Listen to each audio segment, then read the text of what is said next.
Okay, now it's alive. Mm, mm, mm, mm. Let's see. See, at least once you put that on, it goes away for right now. Okay, we just went live. Yeah, it's live now. I don't do that. You making too much noise. Right now. Okay, we just went live. Okay, y'all. It's. I heard what y'all just said. Yeah. We live. Okay. Um, was, is that me in my own live? We're live. Yeah, I know. It's three. It Okay. says three people. Okay, there we go. Hey, Raw Truth. Yeah, I just told her. Yeah, thank you for coming. There was a. Wait a minute.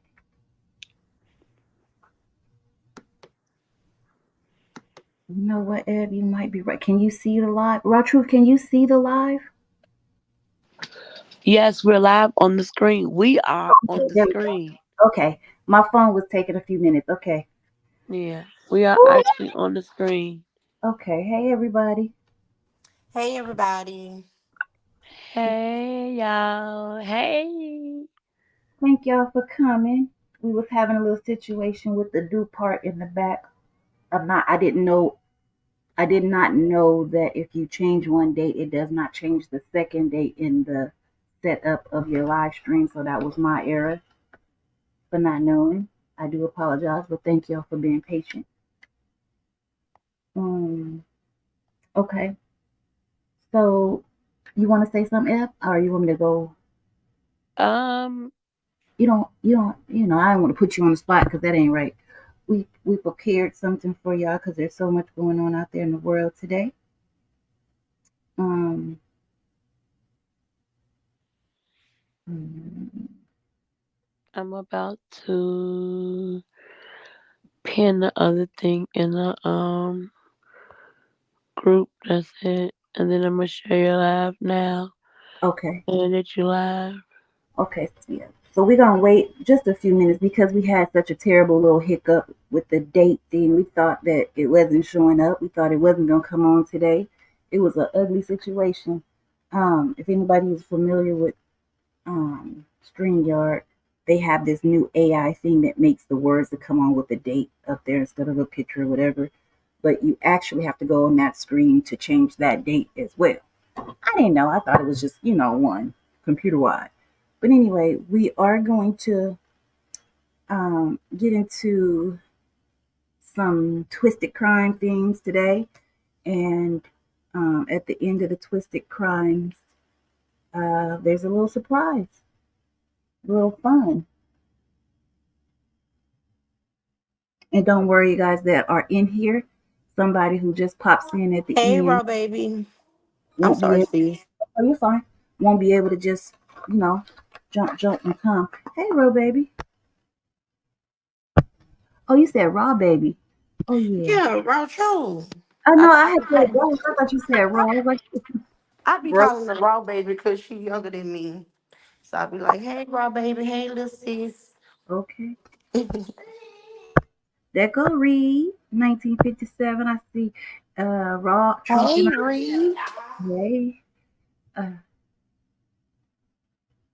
a lot of people. Don't worry, y'all. Bush watchers actually have to subscribe and watch as well if they want to have a chance at the cash out. Cash apps at the end, y'all. It's gonna be a Q&A, so make sure everyone pay attention. You know, win some money at the end. Little Okay. lunch money, little gas money. Okay. Okay, Hey, can y'all hear me? Am I We back can hear you now. on audio? we have Hey Miss Loretta. We have 16 people in here. Sometimes it's gonna take a little minute if they subscribe. Let me tell you, if they subscribe, it'll take a few minutes before they can comment. I could tell you if they have subscribed. Oh, oh oh my gosh, my glasses are talking for no reason. So we got Media Lit 101, which is Jared. He said, "Hello, y'all. No beef. I come in peace. Can we be friends tonight?" Of Absolutely. Sure. course. Of Yes. course. What Hey, you Jared. thinking? What you what you thinking? Mister, I want to Jigga talk to Jared. Ebony. Where are you?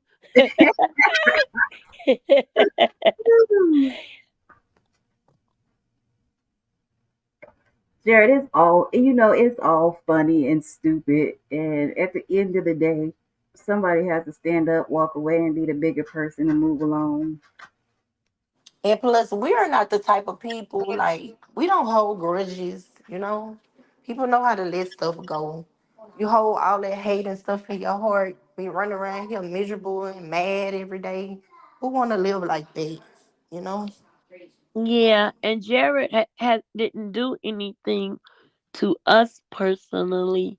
He just did something to to we're not gonna even talk about it.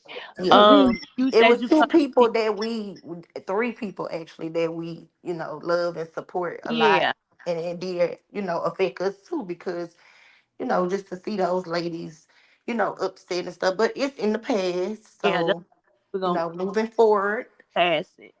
As in you the know. in the words of Harmony Speaks, moving forward.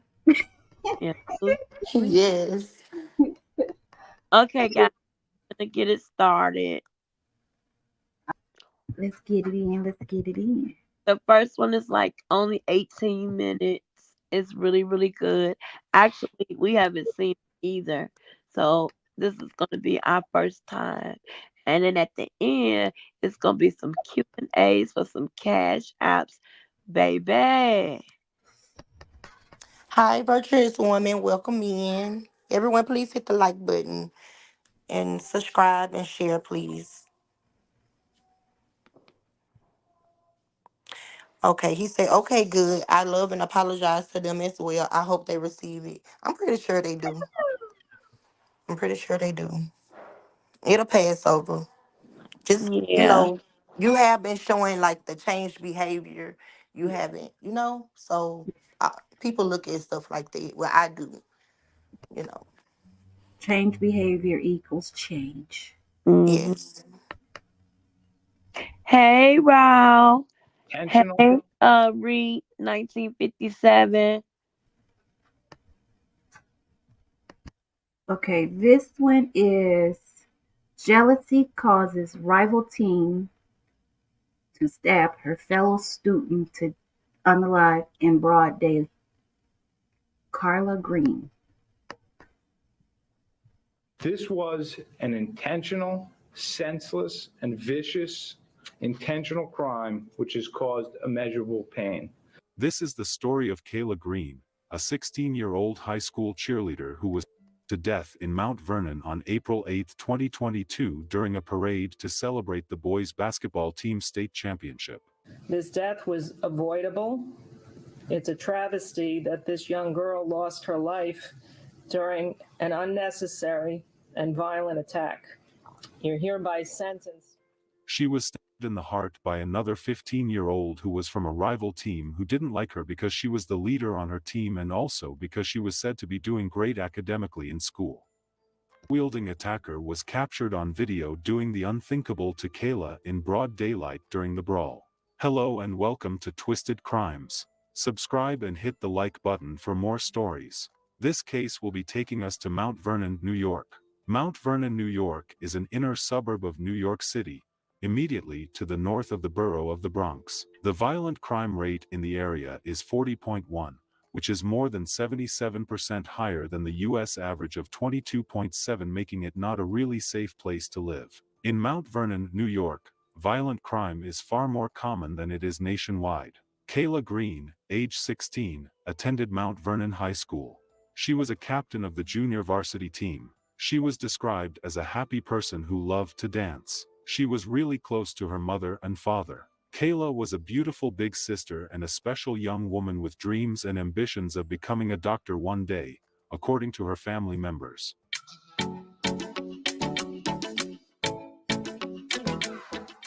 Kayla did have plans for her future. She wanted to go to Morgan State University.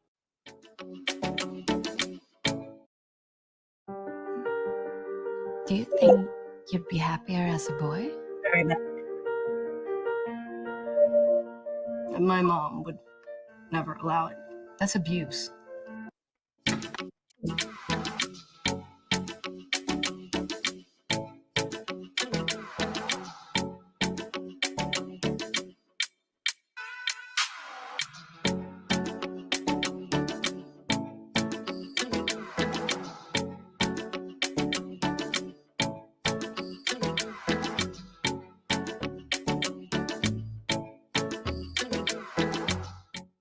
Kayla had recently celebrated her birthday, which her parent went all in for her.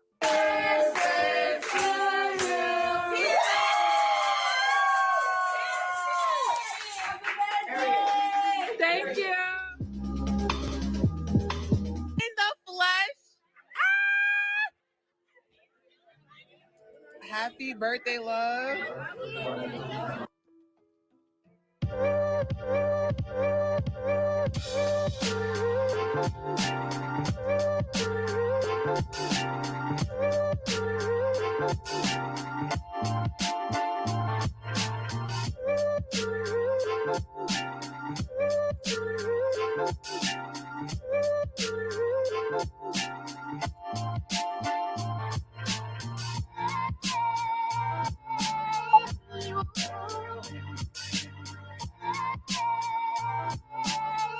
She was celebrated by everyone around her.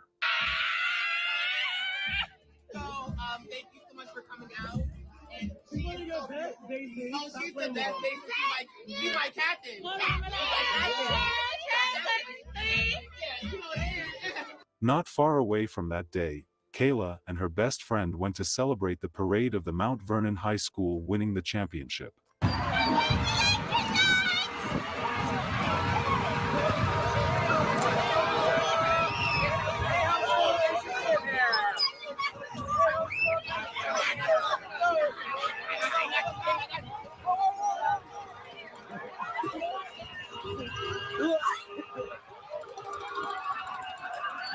During this parade was when a 15-year-old who was jealous of Kayla struck. Prior to this day, Kayla and the 15-year-old whose name won't be mentioned had been members of the Supreme All-Stars, an independent cheer squad, before Kayla became the Mount Vernon High School cheerleader.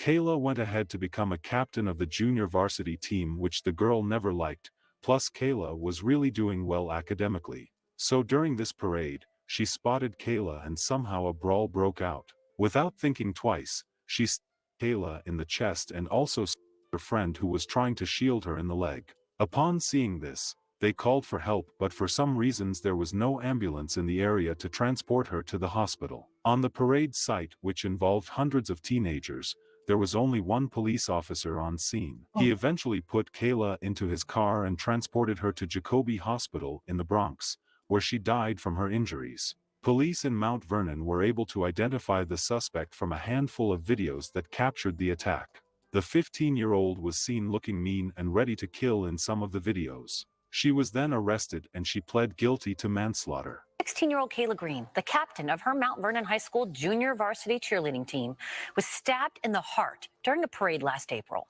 The teen, who admitted to fatally stabbing Kayla and injuring her friend, could be seen on video flashing a knife and swinging it at multiple people during the parade. Police were able to later gather that she did the stabbing due to a long-standing rivalry between two cheerleading squads in the city of Mount Vernon. Her mother posted this very touching message on social media. It reads, "They took my child away from me, they murdered my child and then bragging about it, but I leave all vengeance to God. Everyone that's reaching out to me, tagging me and reposting it, I really appreciate it. I saw it, thank you guys so much. I am not strong, please pray for me while I try to pray for myself. At this point I feel like I want to die and bury with my child. God, I just want to die.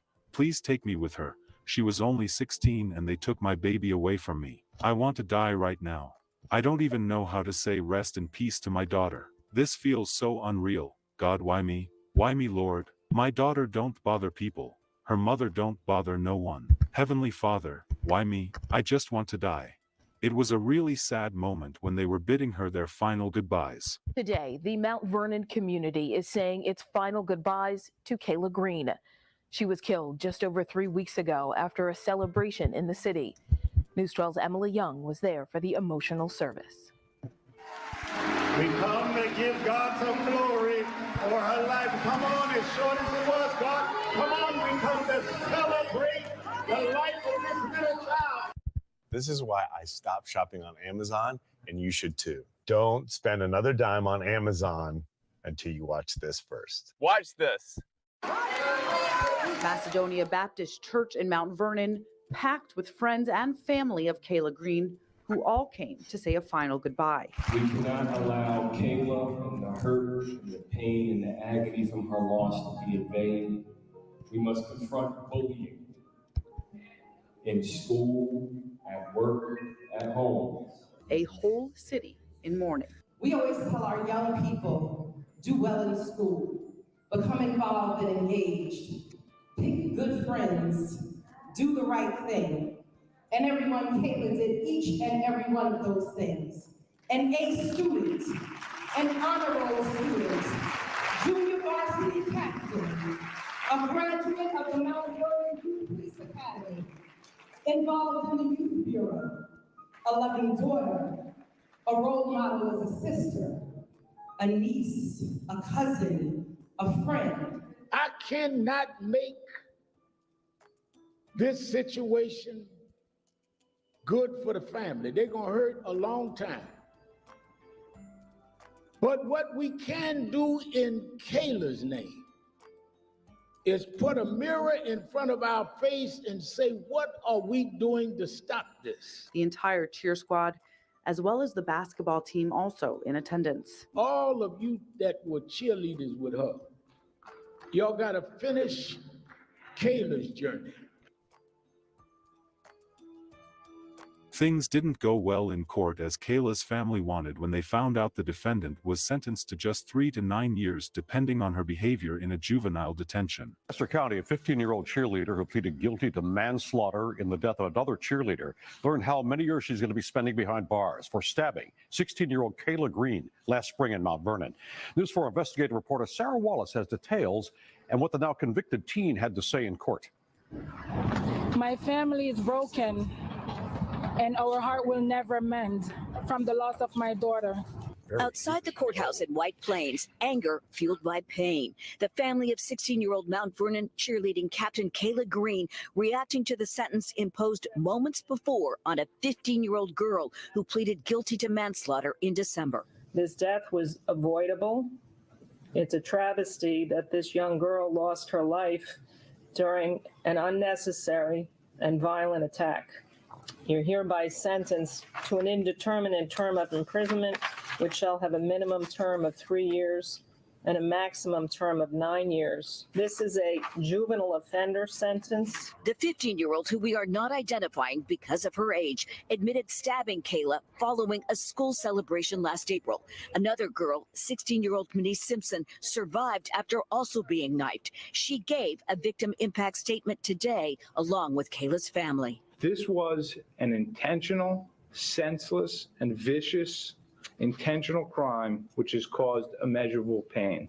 The defendant addressed the family, sobbing through a statement. This is part of her audio. I wish there was more I could do than say I'm sorry for what I did. The 15-year-old did express remorse, reading this statement through tears. Quote, I think of all the different choices I could have made that day that would have left Kayla alive and saved her family this heartache.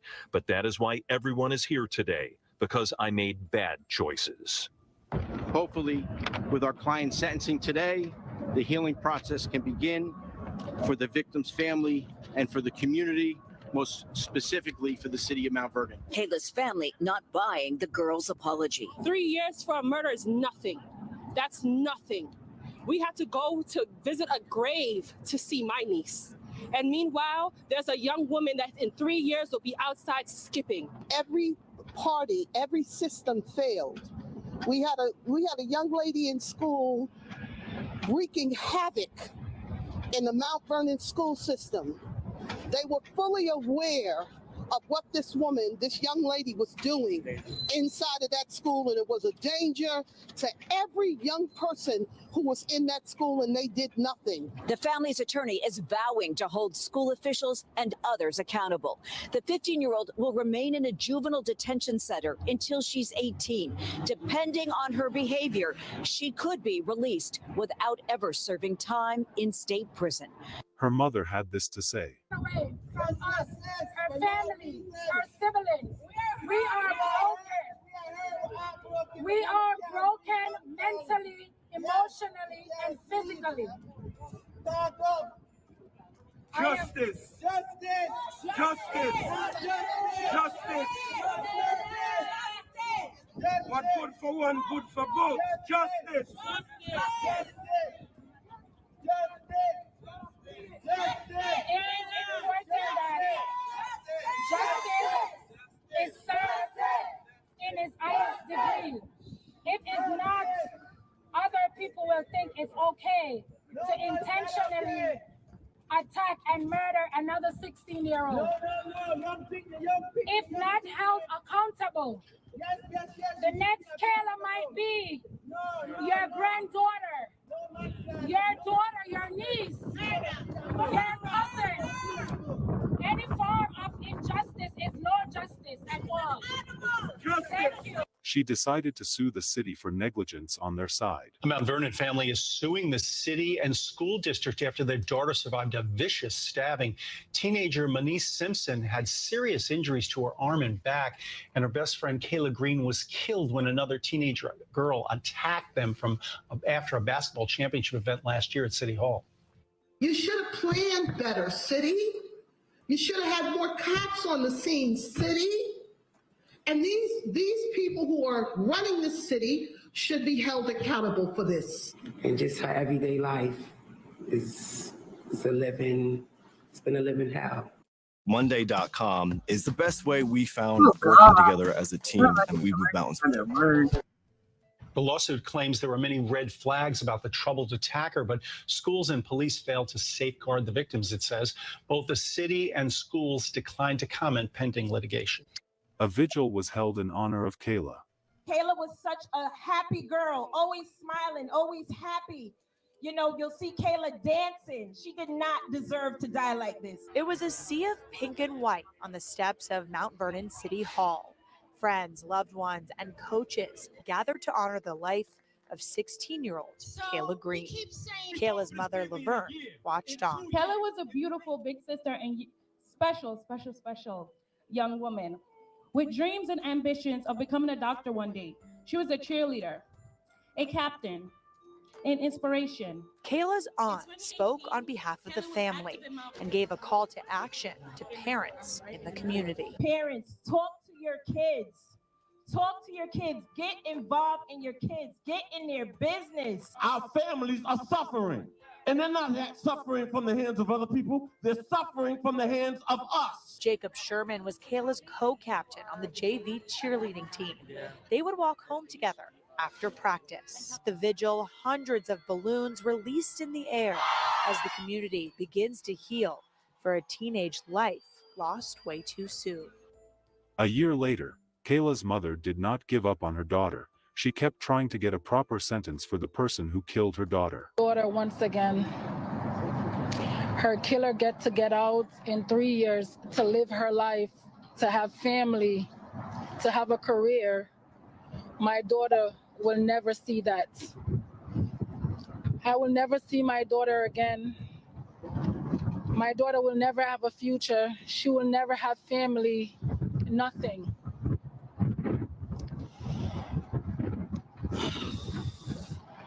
My family is broken, and our heart will never mend from the loss of my daughter. Kayla, you want... Robbie, look at the big cat right quick.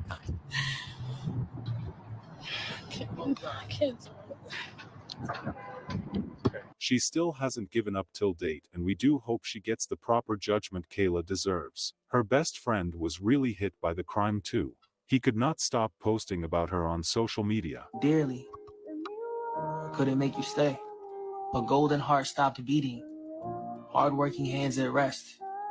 God broke my heart to prove to me he only takes the best.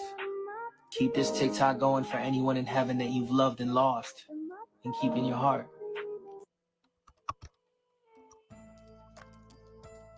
Our sincere condolences to the friends and families of Kayla Green. We do hope the best comes out from her mother's effort to get proper justice. We hope beautiful Kayla continues to rest in peace. Please be safe out there and see you guys in the next video.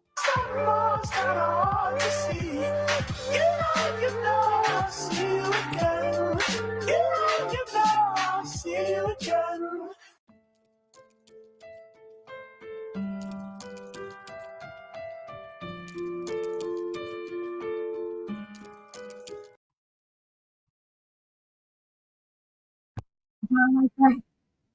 I mean, not like it because it was sad, but was it interesting?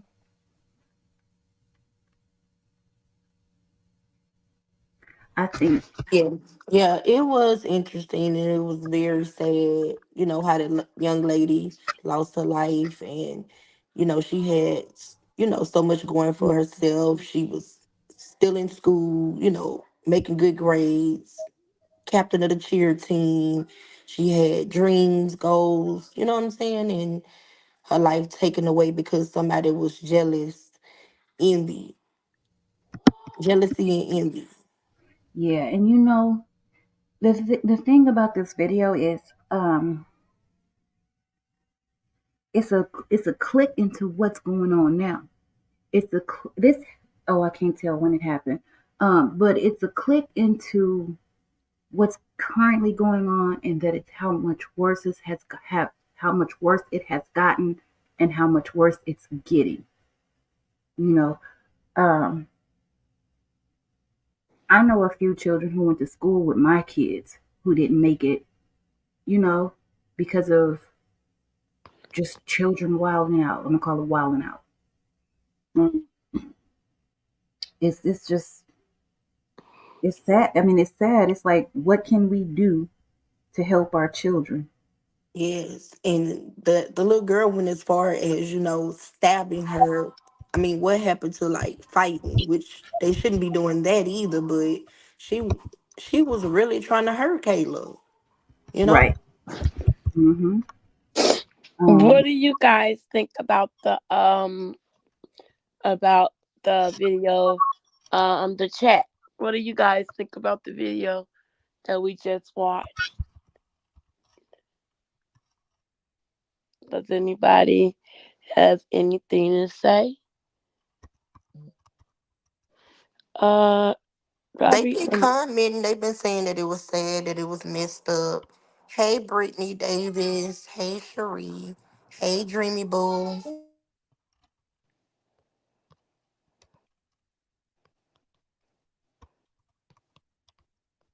Reed said fighting left when she was a teenager, and I know you're an older lady, Miss Reed.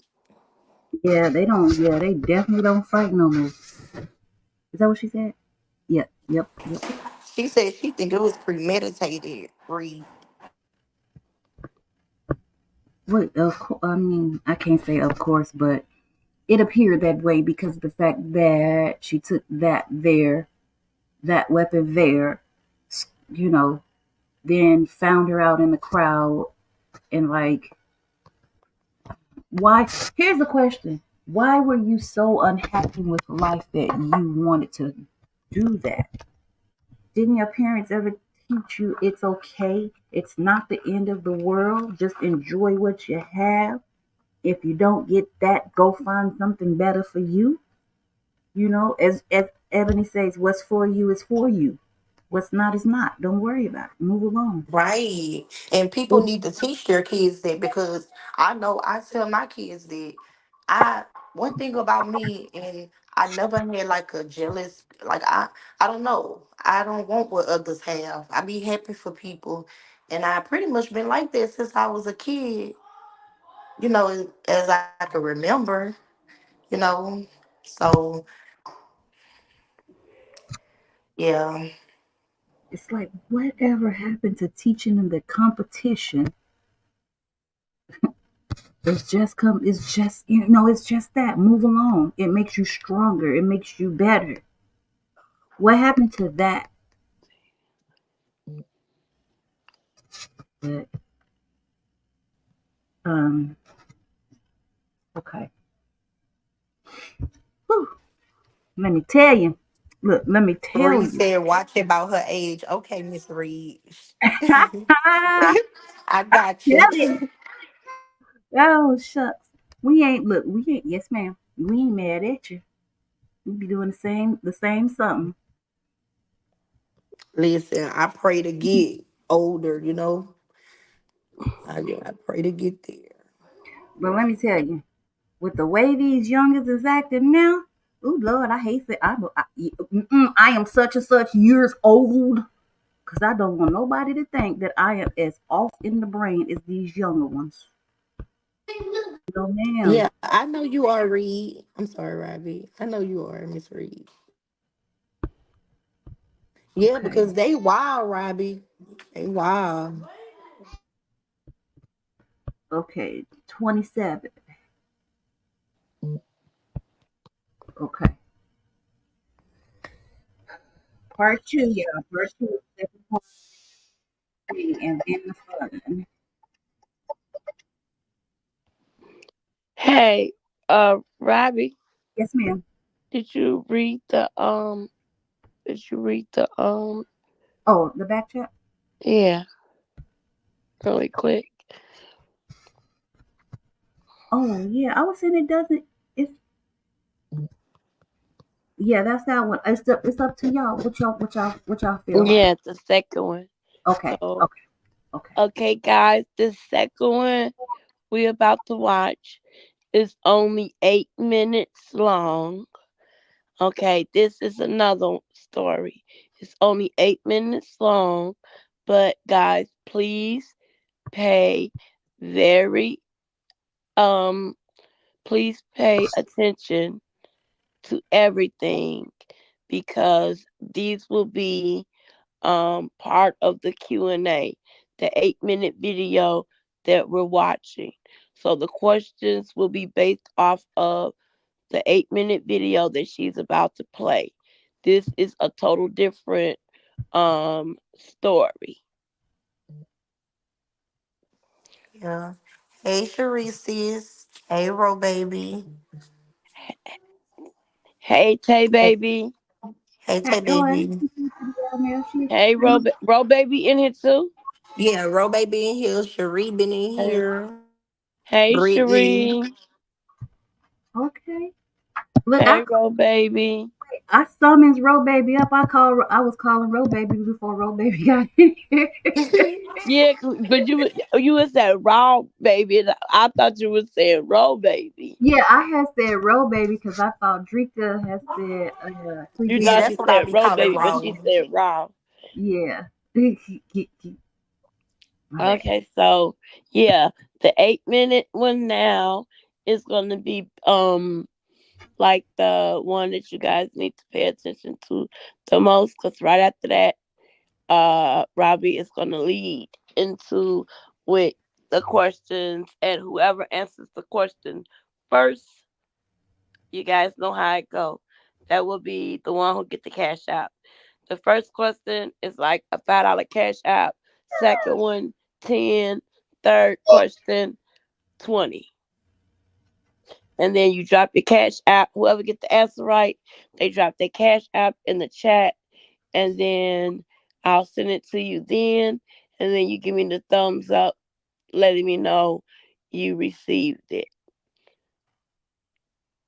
Those the rules of it, and you must hit the like button Yes, right now. y'all. Hit the like button, like, share, subscribe, and just pay attention, guys. Okay. This is the story of Zoe Bethl, age 27, a beautiful model who died mysteriously after falling from a third floor of a Miami condo building while visiting from out of town. The actual cause of her death was said to be blunt force trauma to the head, but the actual reason why she fell down to her death has not been fully ascertained. Some says it's all related to her very terrible upbringing, which she was trying to distance herself from, or probably someone was behind it. Hello and welcome to Twisted Crimes. Subscribe and hit the like button for more stories.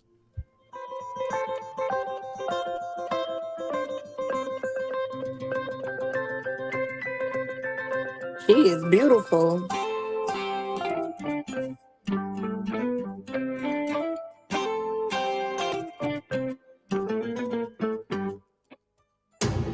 My name is Zoe Bethl. I am driven, I am ambitious, and above all else, I am a child of the Most High God. I am a Christian, I am a political conservative, and last but not least, I am a supporter of Donald J. Trump. I've got a problem that I'm pretty sure you can help me with. Yes, you will be paid for helping me. Actually paid really, really well. Zoe Bethl, age 27, was born into the family of Orlando and Glynis. They were both preachers who called themselves the Apostle and the Prophetess.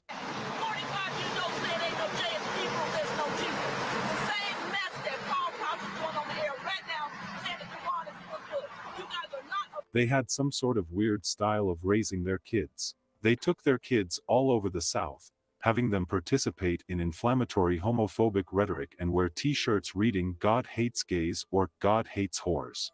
Her mother was said to have a history of mental illness and does preach certain ways which usually get her in trouble. Love the word of God. The Bible says, put no wicked thing before your eyes. Learn none of the way of the heathen. Well, all I know is Christ got love, and and this is love. Thank you. I don't see it. This is love. It's a rebuke. Paul said what? He said, preach the word, be instant in season, rebuke, reprove, exhort with all long suffering, for the time will come when they won't endure. Because their parents were arrested for disorderly conduct and other charges stemming from their public preaching, Kezia, her sister, said they were in and out of foster homes. The kids went through a lot of things when they were young. Zoe grew up trying to put that behind her, even though there was a constant reminder of her past.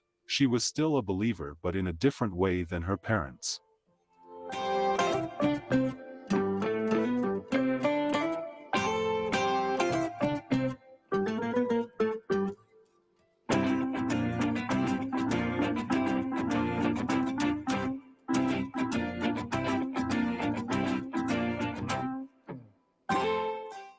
Zoe became a model, and she was actually crowned the Miss Alabama for America Strong 2021. She was very happy and made her more confident about herself and her life.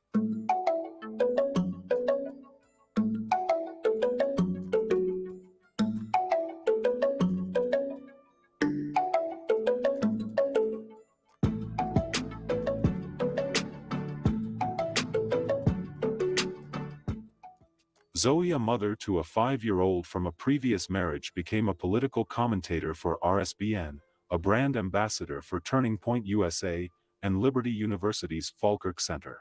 I'm kind of glad this is happening, because it's separating the wheat from the tares kind of thing. Your faith is going to be put to the test, and going into end time stuff, and I talk about this a lot, but it talks about a time when Christians, even here, are not going to be able to express their faith in Christ, and they're going to have to make a decision. So seeing how, churches, I know someone mentioned about, being in Colorado, how a lot of the churches were shut down, and a lot of these pastors were, so quick to just bend the knee and, let the government take over. But no, you have the freedom of religion that was given to us, not by, the Constitution alone, but by God. So it's really, these times are going to be testing for everybody. She was also a spokeswoman for Students for Life and affiliated with Project Veritas. Zoe was a strong advocate for the then President Trump. Zoe was also an anti-abortion advocate. She did let the world know how she felt when it came to some things. She was a strong force to reckon with. Zoe, who left home at 16, forged a successful career as a model while also pursuing conservative politics, including trips to the Trump White House, an affiliation with Turning Point USA, and participation in a Young Black Leaders Summit. In 2018, she was fired by the Ursula Weidman modeling agency in Atlanta after they got wind of her right-wing beliefs. Zoe tried to remake herself so no one would know she was the kid from Alabama who yelled "God hates you" to people, she was able to keep it a secret on a national level. She tried to put everything behind, but according to some friends, they said some things still haunted her about her upbringing. On February 11th at about 12:05 a.m., Miami Police Department officers responded to a call of a possible self-destruct attempt. When they got there, their preliminary investigation revealed that the victim, who was identified as a 27-year-old lady named Zoe Bethl, fell out of a third-floor window. The major details surrounding the fall was not immediately known, but she was transported by Miami Fire Rescue to Jackson Memorial Hospital in critical condition. Friends said the beauty queen was reportedly overheard praying before the fall. They said something was going on inside the condo before she fell to the ground. Her friends and family said they want more answers about her fall, which police ruled an accident. Her ex-husband said he feels the Miami police have not thoroughly investigated her case. The family took to Instagram to post this. It reads, "Zoe had an accident Thursday night, February 10th, and sustained severe damage to her brain/brainstem and is in a coma. Unfortunately, the doctors are saying the damage cannot be repaired and that she may not have much time left. We are praying for God's will to be done, regardless of what that may look like." Her sister said her childhood was a nightmare. She said her mother, who can be seen preaching and rebuking others in YouTube videos, had a history of mental illness, often kept her kids at home and lectured them about the Bible and their laziness, sometimes up to 18 hours a day. Sometimes their parents would take off with the kids for months at a time to places like Tennessee, Kentucky, and Ohio, where they would preach, often aggressively. Even though the Bethels owned their home in Loxley, they sometimes went to other towns outside Alabama and tried to enroll their kids in local schools, saying they were homeless.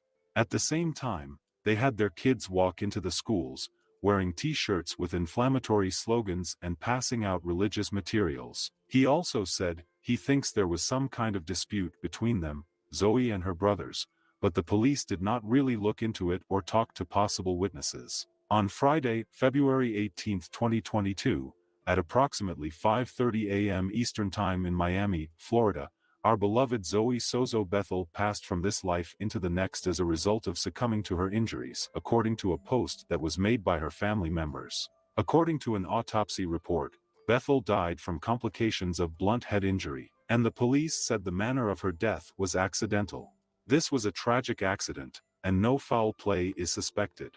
She was said to be trying to overcome her tragic past, and that could have been a reason why this happened to her. Even though police thinks it was an accident, her family thinks it's far deeper than that. Whatever it is, we really hope Zoe continues to rest in peace and her daughter grows to her maximum potential without her mother present. Our sincere condolences to the friends and families of Zoe Bethl. Oh my God. Oh my God. Okay. I got one question. What do y'all think happened to that lady? What is an idea? Now, remember, they heard noises or whatever going on in her room. So it was obvious she wasn't alone.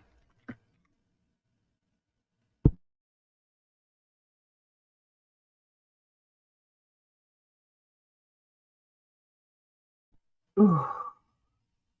Yes, yes, I believe that too, Critical and Red. And you want to hear something sad? I believe it was one of her parents. And then they just said they believe something was going on with the brother, the siblings or whatever. My word, my word. Okay. Yeah, I didn't really get to watch it all. My baby was crying in the bed, but I did catch a little bit of it. Hold on one second. How do y'all? I just want to know. Can somebody tell me how they feel about hearing something like that before we? How does that make y'all feel? To know that someone pushed their child and pushed those different beliefs on their child. I mean, I know I know they say that we're supposed to teach our child religion and we're supposed to do this for our child, but how does that make you feel? I mean, In my opinion, I know there's a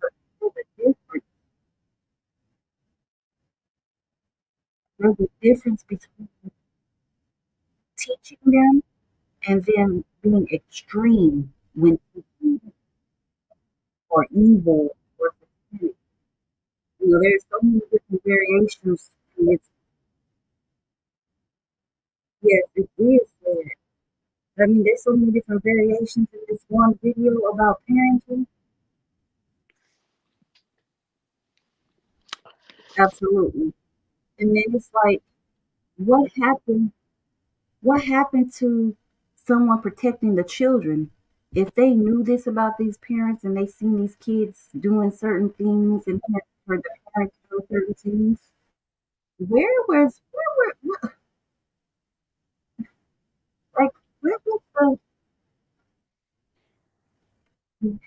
what was the I'm going back now.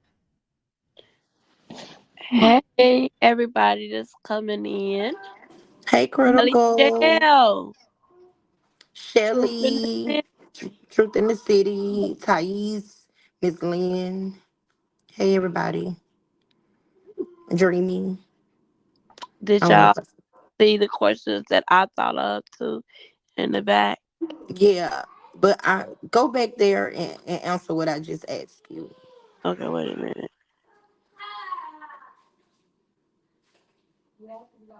Did you see what? Okay. Yeah. Mama, you got me in the wrong internet. Okay. Okay, so that's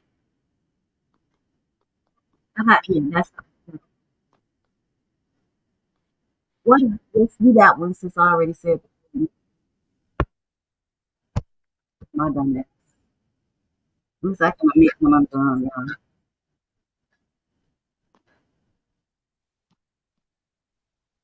y'all. Robbie, you putting your questions in? No, I didn't yet. Okay.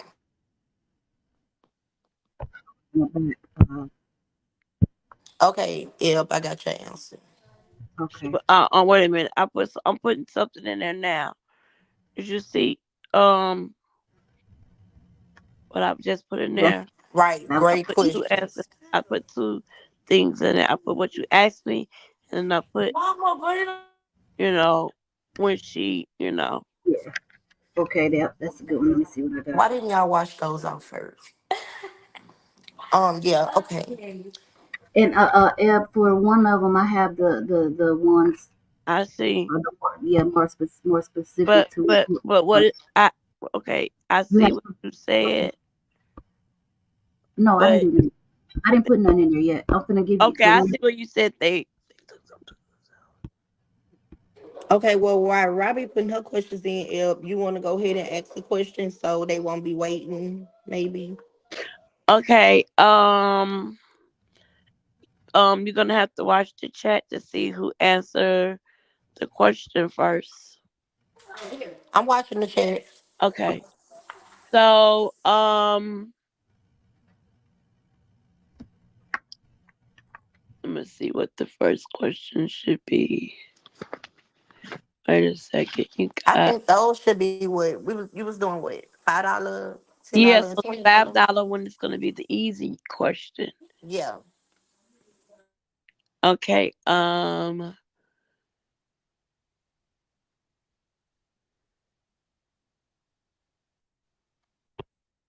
What city?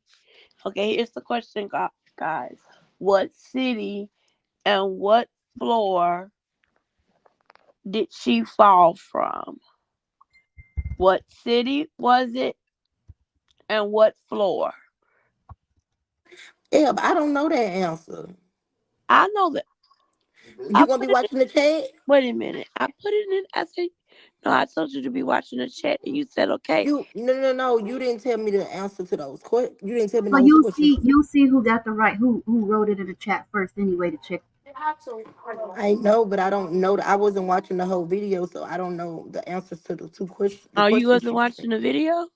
I was, but Nigel was crying, so I couldn't hear. Okay, so wait a minute. It's okay. We'll be able to see who wrote it first anyway. I mean, Did anybody answer it yet? Well, if it's Miami third floor, Raw Truth got it. Okay, so that she's correct. Okay. I Raul, give me your cash app. Yep, that's the answer. dang. Go head on there, Raw Truth. Okay, Number well, two, you gotta tell me critical. what Raul.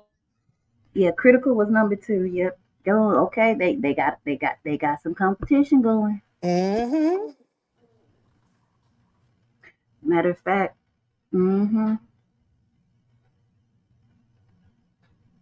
Raw Truth, drop your cash app. Raw baby.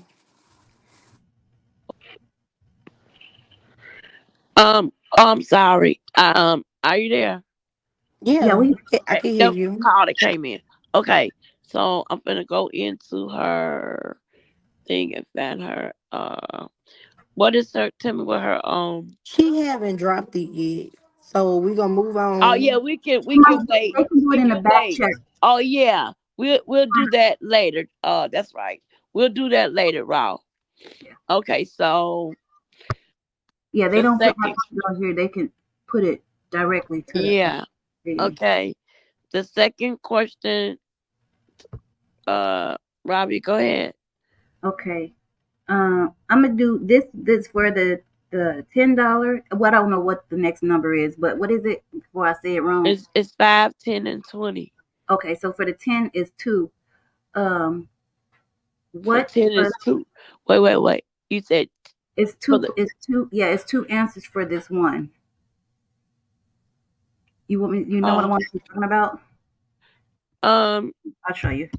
no you I'm gonna show you. you put the answer in there, right? It's no you. Or you want me to do mines for the here? We need the answer, yeah, so we can Good. see who put it Okay, in the so chat versus. the one that We I need put the in, question and the answer. okay, my question is already in there.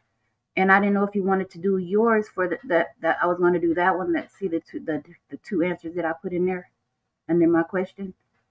You want that one to be the one or the one that I have?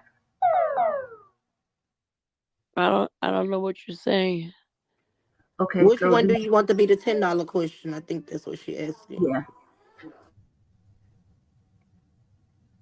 Whichever one she wants to be the $10 question. okay. Which one you think is harder? Between what though? The two that I put in at the bottom, the last two at the bottom, the one that I have the two on there, the blank and blank. That's from yours up top or Queen Dree's. Um oh yeah, the 2-part question was the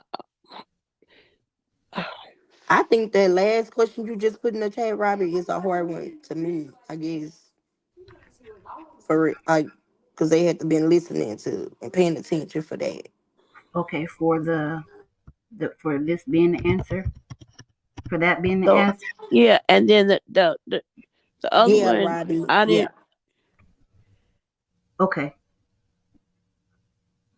okay. So, you want me to do it for Ebony? Okay, so for you want me to do it? Do what you want to do. So for the $10 question, it's two parts. It is what age did she leave home and what age did she pass away?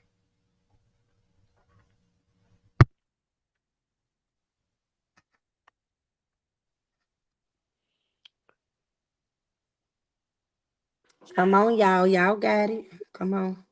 How old was she when she left home and how old was she when she passed away? That was my question, y'all. Yep, that was Ebony. Raw Truth got it again. She did. Let me see. Cause mine come up slow. You already saw the answer, right, Dree? Yeah, Read it out loud. he got it, and then Ro got it. Dree, read it. You have to read the answer out loud. Wait, Critical said that Dree. What this happened to they Dree say back? they got Raw Truth and Ro said 16 and 27. Wait a minute. Wait. Because you said Raw Truth said what? Raw Truth and Ro Baby said 16 and 27. Who answered it first? It says Raw Truth answer. Raw Truth on top of Ro. So Raw got that one too.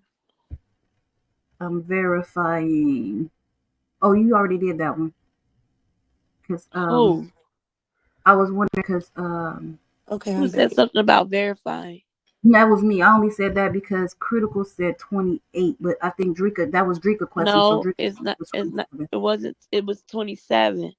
Oh no, that was Ebony's question. Okay, so then because I didn't. Yeah, I had a question kind of similar to that, but it's okay. It's okay. Okay, so Dree, you gotta put your question. So now it's So your who turn. won that one? Rautru? Yep. Okay. Rautru, why you never drop your cash out? She gonna because she's not gonna She not put gonna. it. She gonna put it on the back end. Oh, okay. You said drop my question? Yeah, cause I asked the question, Robbie. I'm Okay, a, so this gonna be the $20 question. yeah. Do you have one? Because I know you said you I wasn't. had one up here. It was, I don't know, it might be kind of stupid though. Let me see y'all. Okay, it was where and what did Kizzy mother and father take them and have them doing as kids? Might be an easy one. So That's an where and easy one. what? That's not her name, Zoe. I mean, where and what did Kizzy, Zoe, mother and father take them and have them doing as kids? And had them doing as kids.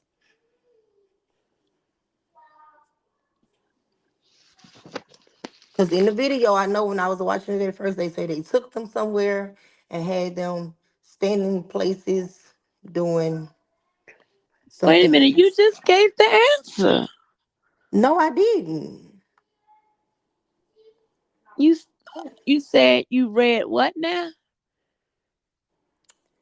That's not giving them the answer because my answer, from what I heard on the video, it's not giving them. Don't look like nobody even got Because it. that's what Robbie said in the thing. No, And no, it's different. Okay, that they so were taking the kids around. no, I said something different. Well, okay, so Critical put wearing hate t-shirts in Tennessee. So if it was actually they went to the South, so Yeah, if That was Tennessee, a kind of tricky question though. they went Because to Tennessee, Kentucky, and because Ohio. they had them doing a couple, like well, they I had them told you I doing, missed some of the video. So in the yeah. video on the part I heard, it said they had them taking them to the South. That's what it said, and they were standing outside of somewhere with those damn bright ass green t-shirts on, saying something about God hate whores or something. I seen that. Am I Okay. right? Yeah, it was Tennessee, Kentucky, and So they Ohio. took them other places after that too. Yeah, so that's why I said that was a tricky Okay, question. we're gonna ask another question. No, we can't do that because she did say, Critical said it, so she gonna get it. and they Cause what were did wearing, Critical say? She said wearing hate shirts in Tennessee. yeah, they were Yeah. So because they were sending them to so school. that's So she good. said, yeah, cause she said the T-shirt part, and she said Tennessee. So she wanted $20 question. So you could give me your cash app too on the back end. So Raw got one, the $5 and the $10 one, and Oh, let me mute. Critical won the $20 one. All right. Congratulations, Critical. I would have had asked y'all. I'm gonna see who know this answer just for the heck of it. Um, uh, yeah. What hospital did she pass away at? That's a good one. What do anybody know what hospital she passed away at?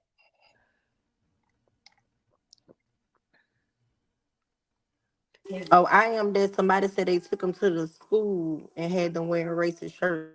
Yeah, they did. I seen that And that's part. why I said that was a tricky question, because they took them quite a few Well, places. I showed you the first question on the back end and asked y'all what y'all thought about the question. I didn't see it. It's okay I because I didn't it's see the did say it question. was probably like a kind of stupid.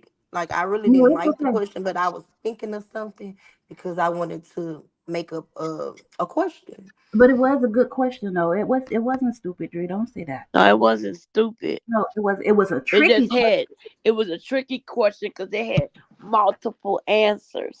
Yeah, That's so all it was. It Yeah, wasn't a but you stupid could question. do a question and have well, yeah. See, it and just I probably basically shouldn't stays have. off the first person that answered Yeah, because something with with yeah. that, one person might say two places, and the other person might say another two places, and then both of them is right. But you know what I'm saying. So how do you pick a winner? Somebody putting the Bronx in. Shelly Shell putting the Bronx in Well, now. They the said Bronx. what? No, you know what she meant? She meant what is wait. Lock no, was it Loxy that you the Bronx or the Bronx was the first girl, wasn't it? Was Oh, she the hospital. The hospital. We I asked said, that what was the question. name of the hospital that she passed away at? Did Jack any? Oh, Jackson Raw Truth Memorial? answered it. She said Jackson Memorial in Miami. Yep, Girl, you be listening, huh? Okay, yep. That would. okay. I Yeah, have But we one. did next say time we both do in a one Q and sentence. A's, once y'all win, y'all out. Cause Okay, Right. everybody could be mad because we're you all better gonna win save your all the fun. answers. Okay, you better save it for the big one. Wait, I got one that I was gonna ask. Critical, What make sure year? you send us your cash app, girl. So What you can year send did it to she me get or fired? L. What year did They she gonna get have to fired? send it to me because I got the cash, uh, the money. Well, Yeah, they I gotta mean, send she it can to send that it to boat. you. But I'm Yeah, saying because they send it to you, how you gonna pay them? I you can give it to you. The cash app. I mean, it don't matter who she sent. I would just tell her Yeah. to just make sure she send it to one of us. look, what year? Oh hell, did she get fired from the modeling agency? Um. But Oh, this is I was not about to from. answer that because I These are seen just her. fun. Let them know these are just fun questions. This is not for money. Yeah, this one's just for fun. We did the three questions for It's the kind of like how we'll be doing it next time, but this was the first time we did it, so it was just like a trial and error. um. Let me It'll pay be to edit. what's the name right quick. Yep, Rock Truth and Uncut. Okay, y'all better look. What is that? 2018. I forgot the reason why because I was trying to remember too much stuff to write down, and I forgot the actual reason, Raw. But it has something to do with her political views and stuff, right?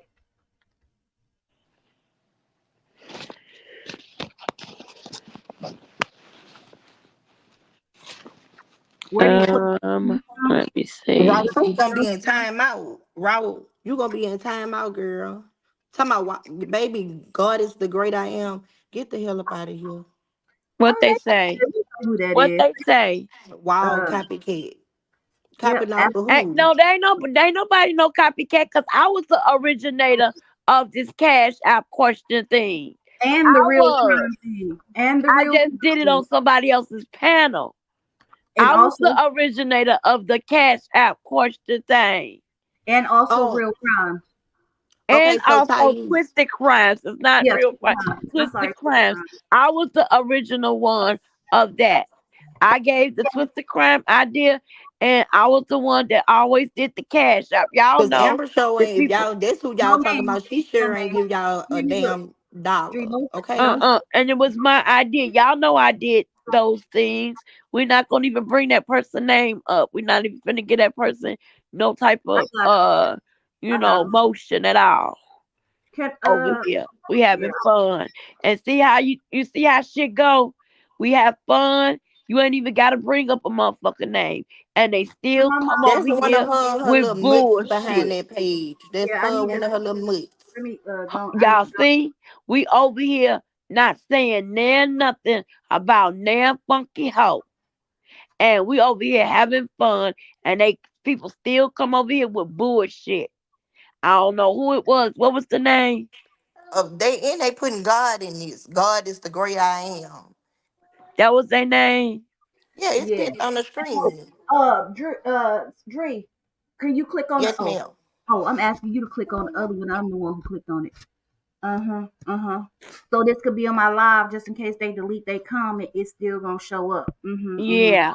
And Anyway, you know y'all. what? That you We can, need and them. y'all can show how negative people come over here with crap. What we Yeah. doing over here, it was something that I was the one who thought of these things. And I'm just bringing it to somebody else's panel now. Somebody who It's appreciates. enough money and it's enough shine for everybody. Ain't no such thing as a copycat. Because guess what?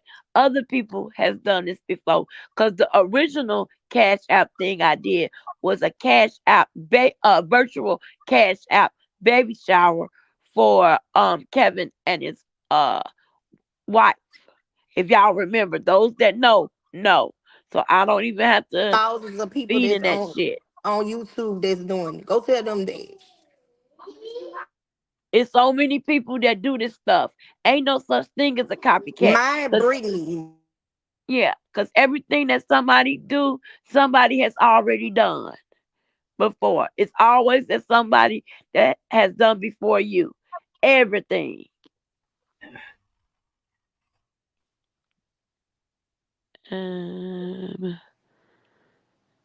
Let me send this. Yeah, that's what I'm talking about. 600. We're gonna take it to 600. What? They out of here for 600. It's only 600 seconds. Well, hold on. I hid it. They can't be. They. You know what? They're gonna have to make a whole nother page to come back again because we won't see it. We ain't gonna see it no more. Wait a minute. I'm trying to send this Cash App. Oh, she got her. Okay, I see it. Look, bless they little hard. Anywho, back on to production. But yes, so those was two of them, right? So we be looking at this stuff, and do you know this? Oh, this stuff is absolutely insane.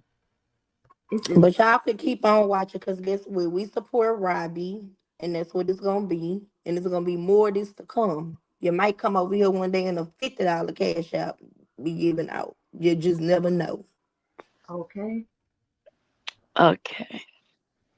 Y'all want to see something else? You want to watch another one, Ed? I don't know. Ask them. Ask the chat. Yeah, you asked the chat. Yeah. Y'all want to see another one? Put a 1 if you want to see another video. If not, we'll wrap it up. Yep. We sure enjoyed it. It was very. Yeah, those were good. 2 good ones. Mm-hmm. And Yeah, Robbie picked I like out. those. Yeah. Those were 2 good ones. Her baby said yes, yes indeed, Cherie. Okay. You want me to look, or you gon' Yeah, you can look, and then I'll see if they want to see these, and then you can look at those, and we can They give them a putting try. ones in, sis. Yeah. I want to watch another one. So we'll watch another one real quick, y'all. Yeah. Okay. We'll see which ones they want to see. We got a And few, but they can choose. Does anybody have one that they know that they want to look at? No, I don't know. They might be too long, so it's the specific one we be finding. Yeah. So we got a few. We got quite a few. So Yeah, Shelly, you came in late, but we're gonna be doing more of these, so you'll get a chance to yeah, this was participate, just sis. it was a trial run, and we got.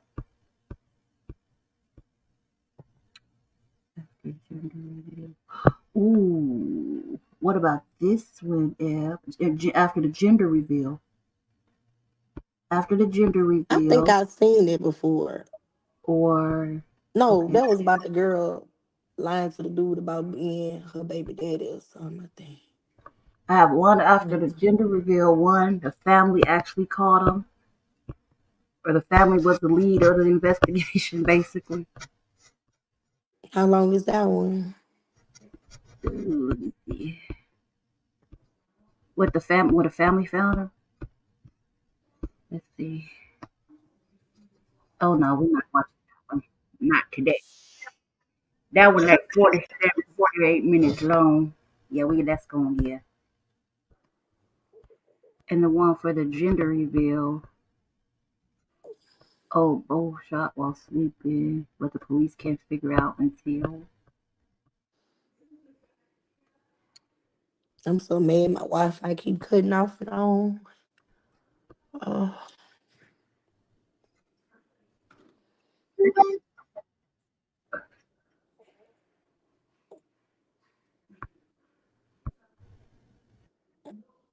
After the gender reveal, oh no, that's one of the new ones. That's not one of our main ones. So we don't even know how that one gonna end up. Okay. Yeah. That's it. Okay, we got it.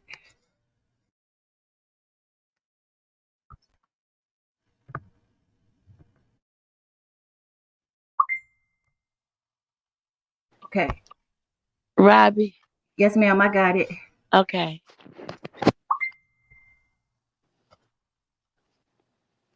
Okay, so I want to ensure that you guys pay attention, view at your own risk. This playlist contains violence and images of gruesome content. Children viewing is not advised. Okay? Okay. Okay.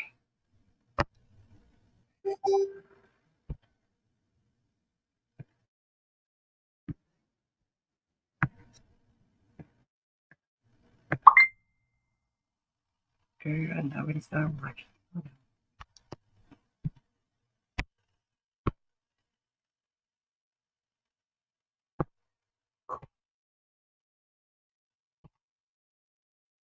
An ODOT employee discovered the remains in a sleeping bag along the tree line.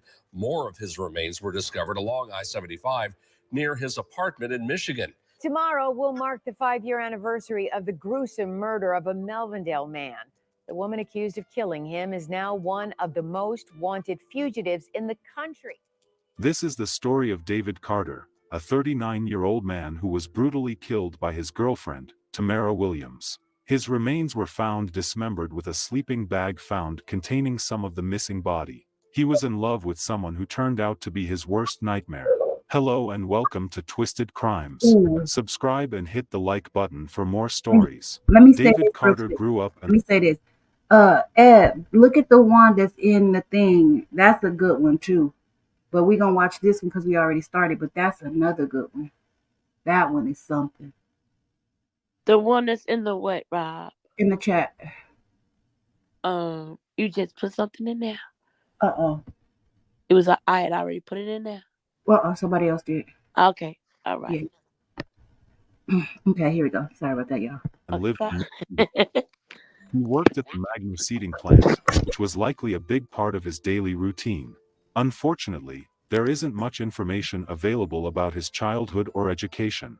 But from what we do know, David was a family man who cared deeply about his loved ones. He was often seen cheering on his son DJ at football games, which shows he was a supportive and present father.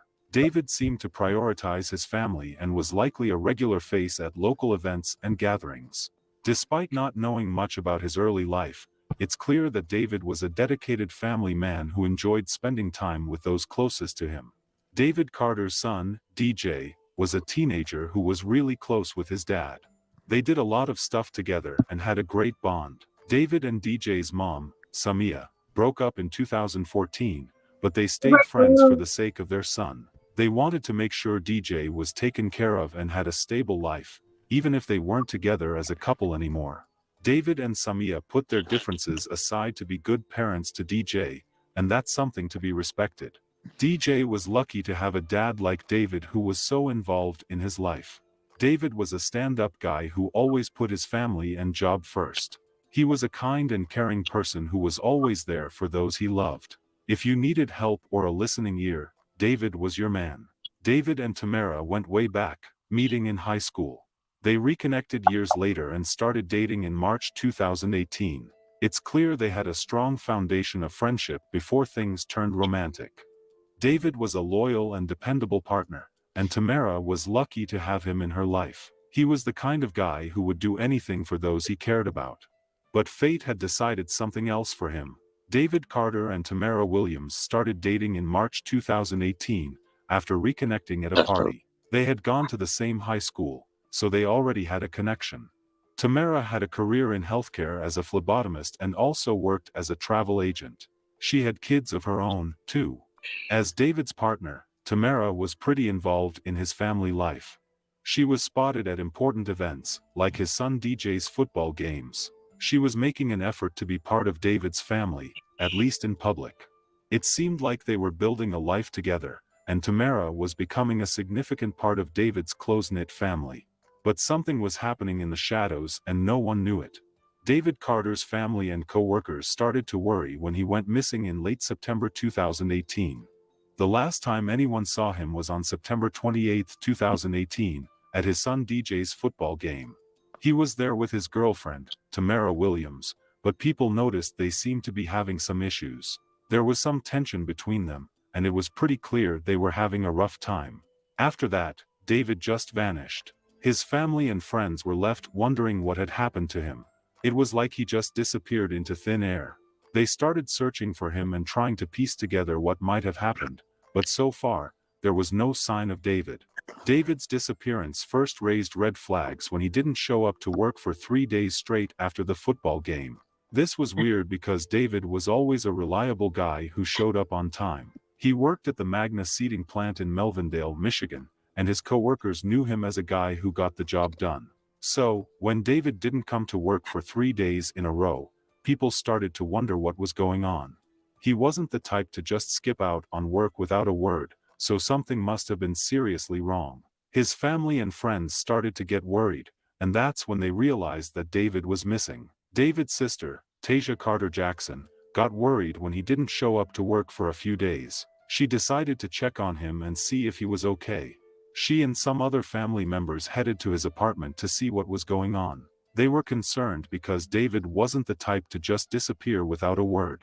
When they got to his place, they found out that he was gone, and no one knew where he was. This was the start of a big mystery that would leave everyone wondering what had happened to David. When David's family got to his apartment, they found the door wide open, which was weird because David was always super careful about locking up. Inside, things got even stranger. The bed was a mess, there were bloodstains on the mattress, and the whole place looked like a fight had gone down. It was clear that something was seriously off. David was a neat freak, so the unmade bed and messy apartment were big red flags. The bloodstains were the biggest worry, though. It looked like something bad had happened in there. David's family quickly told the police he was missing, and they started looking into it. The cops searched his apartment and found some pretty disturbing clues, a big blood stain and a bullet hole in his bed. It was clear that something violent had gone down in there. This was a major breakthrough in the case, and it made the police even more determined to find out what had happened to David. They were working hard to piece together the evidence and figure out who might have been involved. The investigation into David's disappearance took a dark and disturbing turn when his body was found, but not all at once. Parts of him were discovered along a highway in Ohio, and it was a gruesome sight. On October 1, 2018, a transportation worker found a sleeping bag with David's lower body inside. United States Marshals have a suspect in the murder of 39-year-old David Carter. 39-year-old Tamara Renee Williams has a felony warrant issued for her first-degree homicide, disinterring a dead body, and tampering with evidence. Carter of Melvindale, Michigan, had his remains initially discovered 10 miles south of Findlay on I-75 back on October 1st. An ODOT employee discovered the remains in a sleeping bag along the tree line. More of his remains were discovered along I-75 near his apartment in Michigan. U.S. Marshals stating in a release that Carter was Williams' boyfriend and the murder occurred about September 29th. They believe she fled Michigan in mid-October. Anyone with information is being asked to call the Marshals tip line at 313-234-5600. This is why I stopped shopping on Amazon, and you should too.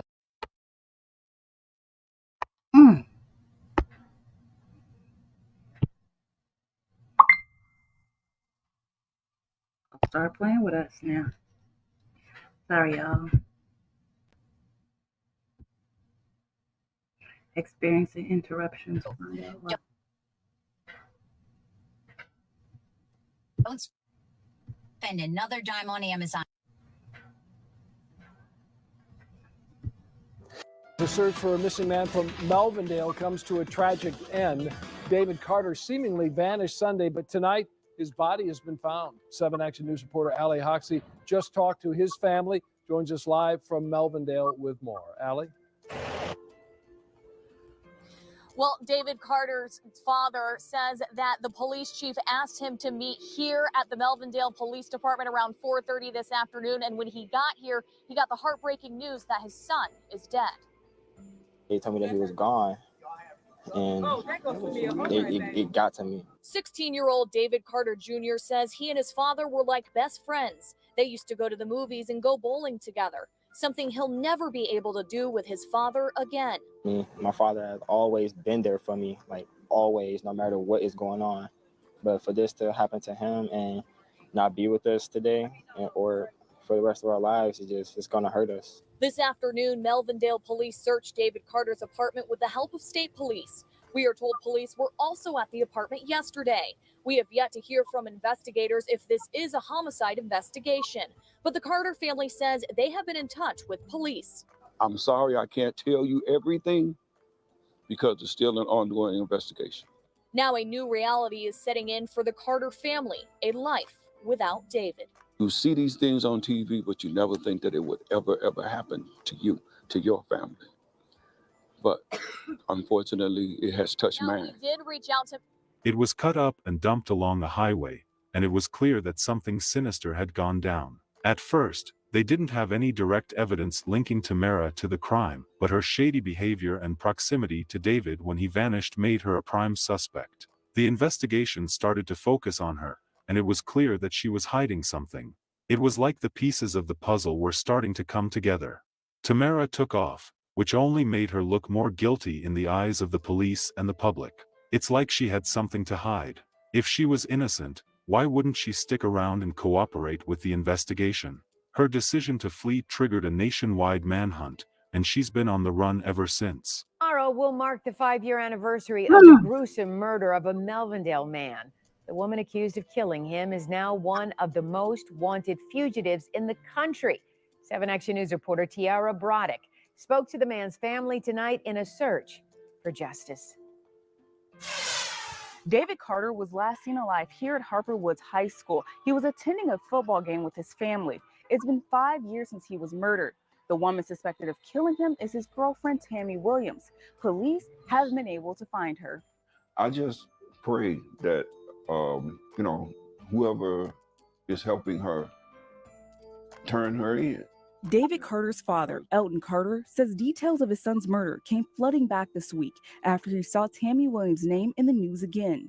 Williams recently made the U.S. Marshals top 15 most wanted list. I'm glad to see that they haven't given up, because it's been a long time since anybody has said anything about, her whereabouts or anything.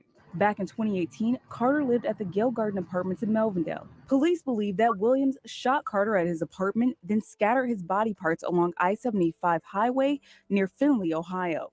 Williams disappeared shortly after Carter's body was found. Carter's sister, Tasia Carter Jackson, says she can't believe Williams hasn't been found yet. Melvindale, where the crime happened, it's a very small community. So, and everybody know everybody, so it's like very, very shocking that it's been this long.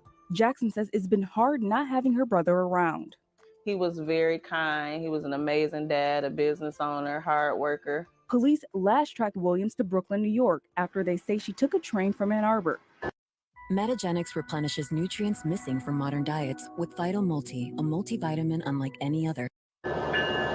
Wait, before we go any farther, do y'all think she did it? Or do y'all think it was somebody else? Do y'all think she's still alive? That's my question. Did she do it? Was it somebody else? And is she still alive?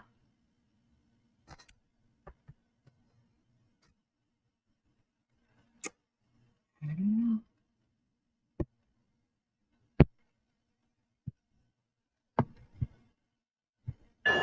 That was in 2019. Williams still hasn't been found or heard from since. The U.S. Marshals are now offering up to $25,000 for information leading up to her arrest. The Carter family hopes someone will come forward soon. To me, there's no such thing as closure. You know, but right now, I just want justice for him.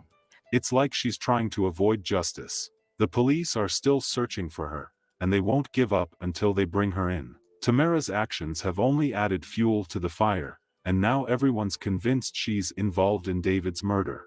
She's got some serious questions to answer, and the police are determined to get to the bottom of it. If Tamara Williams is caught, she faces serious charges.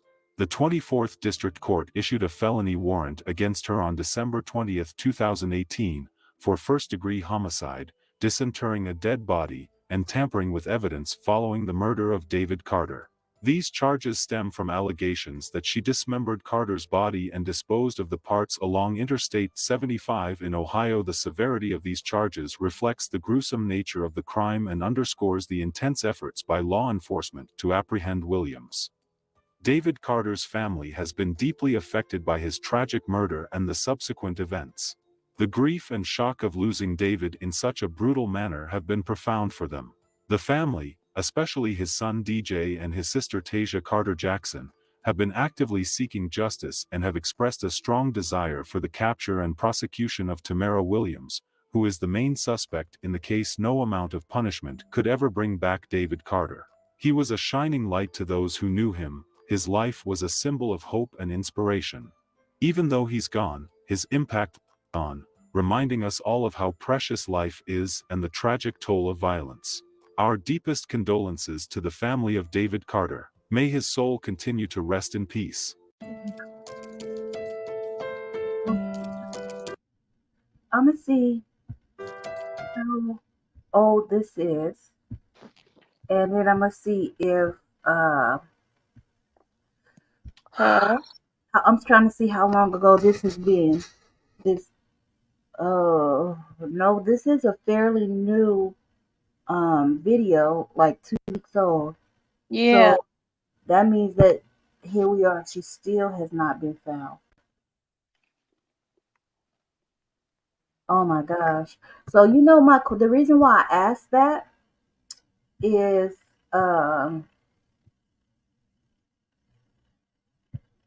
she did have 3 days up on the police to get away. So in 3 days she could have been anywhere. And then they said the last time she was spotted was in New York, getting on the subway train. So it's like, was it her getting on the subway train? How did she do that? What did she use to do that? You know what I mean? Where did she do that at? It's so many questions to be asked. She didn't look like a small woman. She didn't, like a strong faced woman, or however you want to say it. So it was that's crazy. Yes, she is her mother. Was it Well, part they were saying, I think it was sick, crime of passion. Sheree said she did it. Hold on, sis. We got some information down here. Hold on now. She probably has gotten a new identity. Okay, wait. Let me make sure I'm at it. Moved on with another relationship. Okay, wait. See, this is what I saw at Critical. Yes, she is her mother. Was a part of the Eastern Star, and they are saying that's who's hiding her. Oh. Okay. So, Miss Lynn been following you. Okay. Okay. Is that in the video? I can find that and play it real quick so people can get a whole gist of it. Let me see.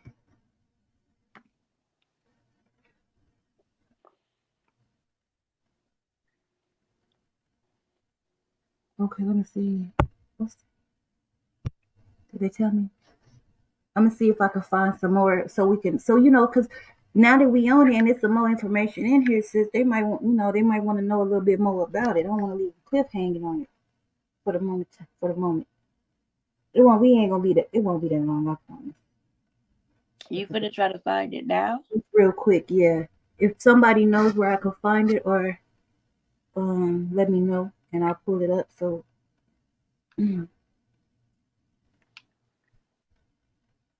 it's a leak from the state. Oh, okay. Okay. So we not gonna find that right there. Y'all just know that. We ain't gonna find that right there, but it'll come out. We just gonna be looking for it.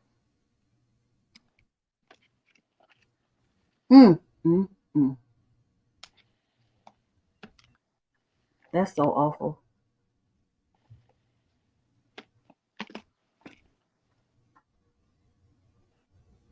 Mm. I'm checking real quick. What's it? Michigan. We'll write down from the apartment. Oh, okay. Critical, yes. It's been a couple years now. Absolutely critical. Read 1957 says she probably had someone help.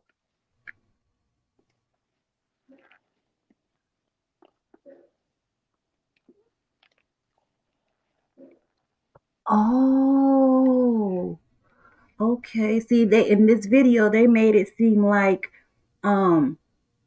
because it was 3 days before they found him or before anybody checked, that's when she dipped out. When that just wasn't even the case. Well, that's what I ain't gonna say I wasn't paying attention, but maybe I've misheard.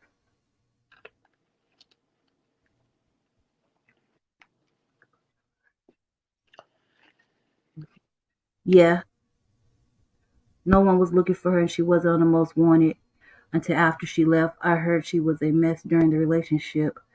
Reed, yeah, I saw this a few years ago. Didn't know her mom had something to do with it.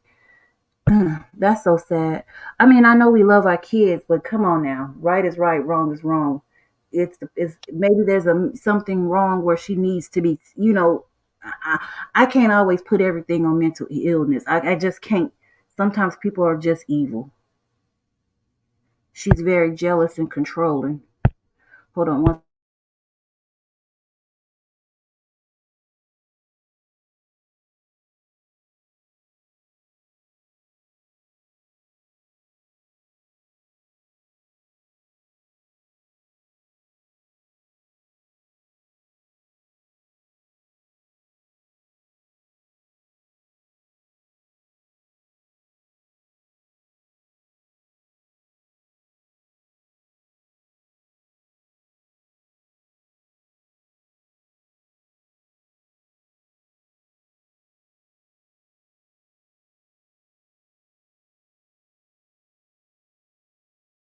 They had just started dating in 2018. Dang, that wasn't even that long. If it's been 5 years, that means uh that means okay, so 5 years, so that means okay, that means like a year after or something. Wait, 8 years, 3 years later, 18, 19, 20, 21, 21, 22, 22, 23, 23, 24. Jeez, that ain't even, wait a minute, hold on. 2018 to 2019, 19 to 20, 20 to 21, 21 to 22, 22 to 23, 23.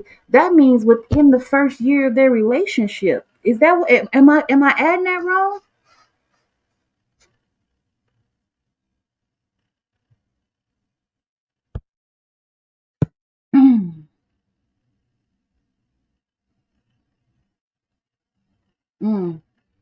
Yeah, I have a thing that I was gonna do on something about something similar to that, purposeful. I just didn't do it because it's kind of dark about all the people in Hollywood who sold their souls to the devil. The young kids, older, it's sad. They've been dating for 6 months after they reconnected. Mm. So maybe they reconnected with the intent of her doing that. Oh, yeah, I was supposed to be Umtra. And that is my whole thought process.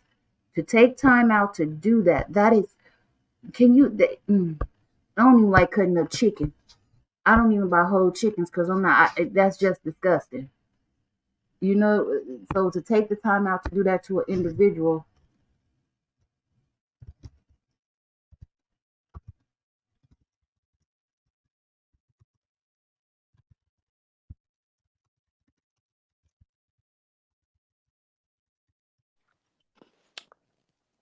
Tell me something good. Yes, I ma'am. can't pull anything else up. My screen is froze. I would Uh-oh. have to drop down. But it's something else in the chat. Was his last name Carter, sis? Yeah.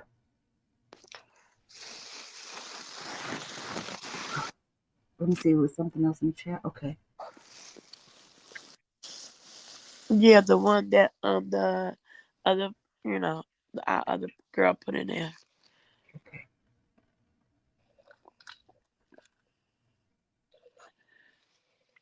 Who is it?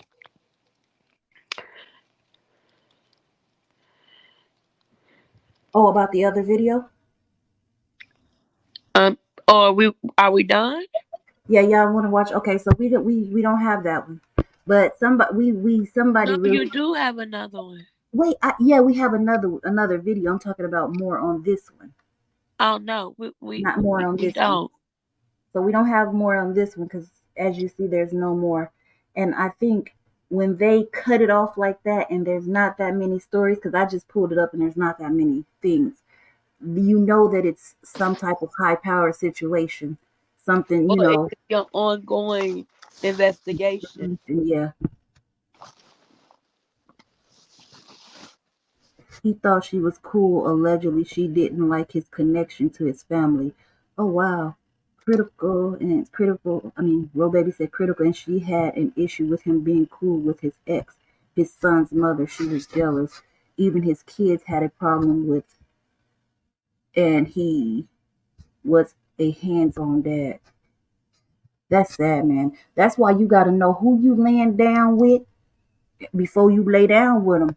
Because honestly, we can say that we just watched a situation similar. Um, you know, it's not about good, bad. It's just the person, the security of oneself doesn't allow them to experience the full life of having an extended family. Dang, sis, did I put that good or what? Did you see what Ra just said? She said they reconnected March 2018 at a party, and his sister realized he was missing September 2018. That's what I said. It's like she had intent on doing that when they reconnected. That's why I said 6 months later. Did I put that good, y'all? With a person that didn't have enough confidence in oneself to enjoy and take in the full capacity of an extended family. I put that good, y'all. That was good. I did good with that. That was good. Okay. Critical said no, he thought he was she was cool. Allegedly, she didn't like his connection to family. Bro Yeah, baby that's what. said critical, and she had an issue with him being cool with his ex, his son's mother. She was jealous. Sister seeing through her. Oh. Yep. Yeah, that's Whole true. world. That's very true. That's very true. And you know what? Maybe one day, everybody on here, we should get up here one day and just talk about certain things. And these will be not direct, I mean, not 100% for certain, but these are just different red flags that we've either experienced, noticed, seen, told about, heard about in different relationships. I did a video a while ago on red flags, which means they're not for everybody, but sometimes they go along in conjunction with other things that make them stand out to you as a flashing light, you know. So yeah. Because if Okay. y'all at the beginning, when they was showing her, they said she was America's Most Wanted. That Yeah, means she's still out there somewhere. absolutely. 5 years later. America's Most Wanted. That's so sad. When it started out, when before they, showed him in a body bag, the news lady come on and showed her little clip of the woman and said America's Most Wanted. That means she's still wanted. She at the bottom of the list when that's so sad, man. That's why people like, why you don't I ain't been I know I got my God and he looks over me, but he don't create no food. He ain't raised me to be no fool. Okay. Yeah, I got to do this. Shocking incident that stunned a Houston neighborhood. One more. 64-year-old Steven Anderson was brutally murdered in broad daylight on May 3rd. The chilling act was caught on video, revealing a senseless and violent attack by 20-year-old Karen Fisher.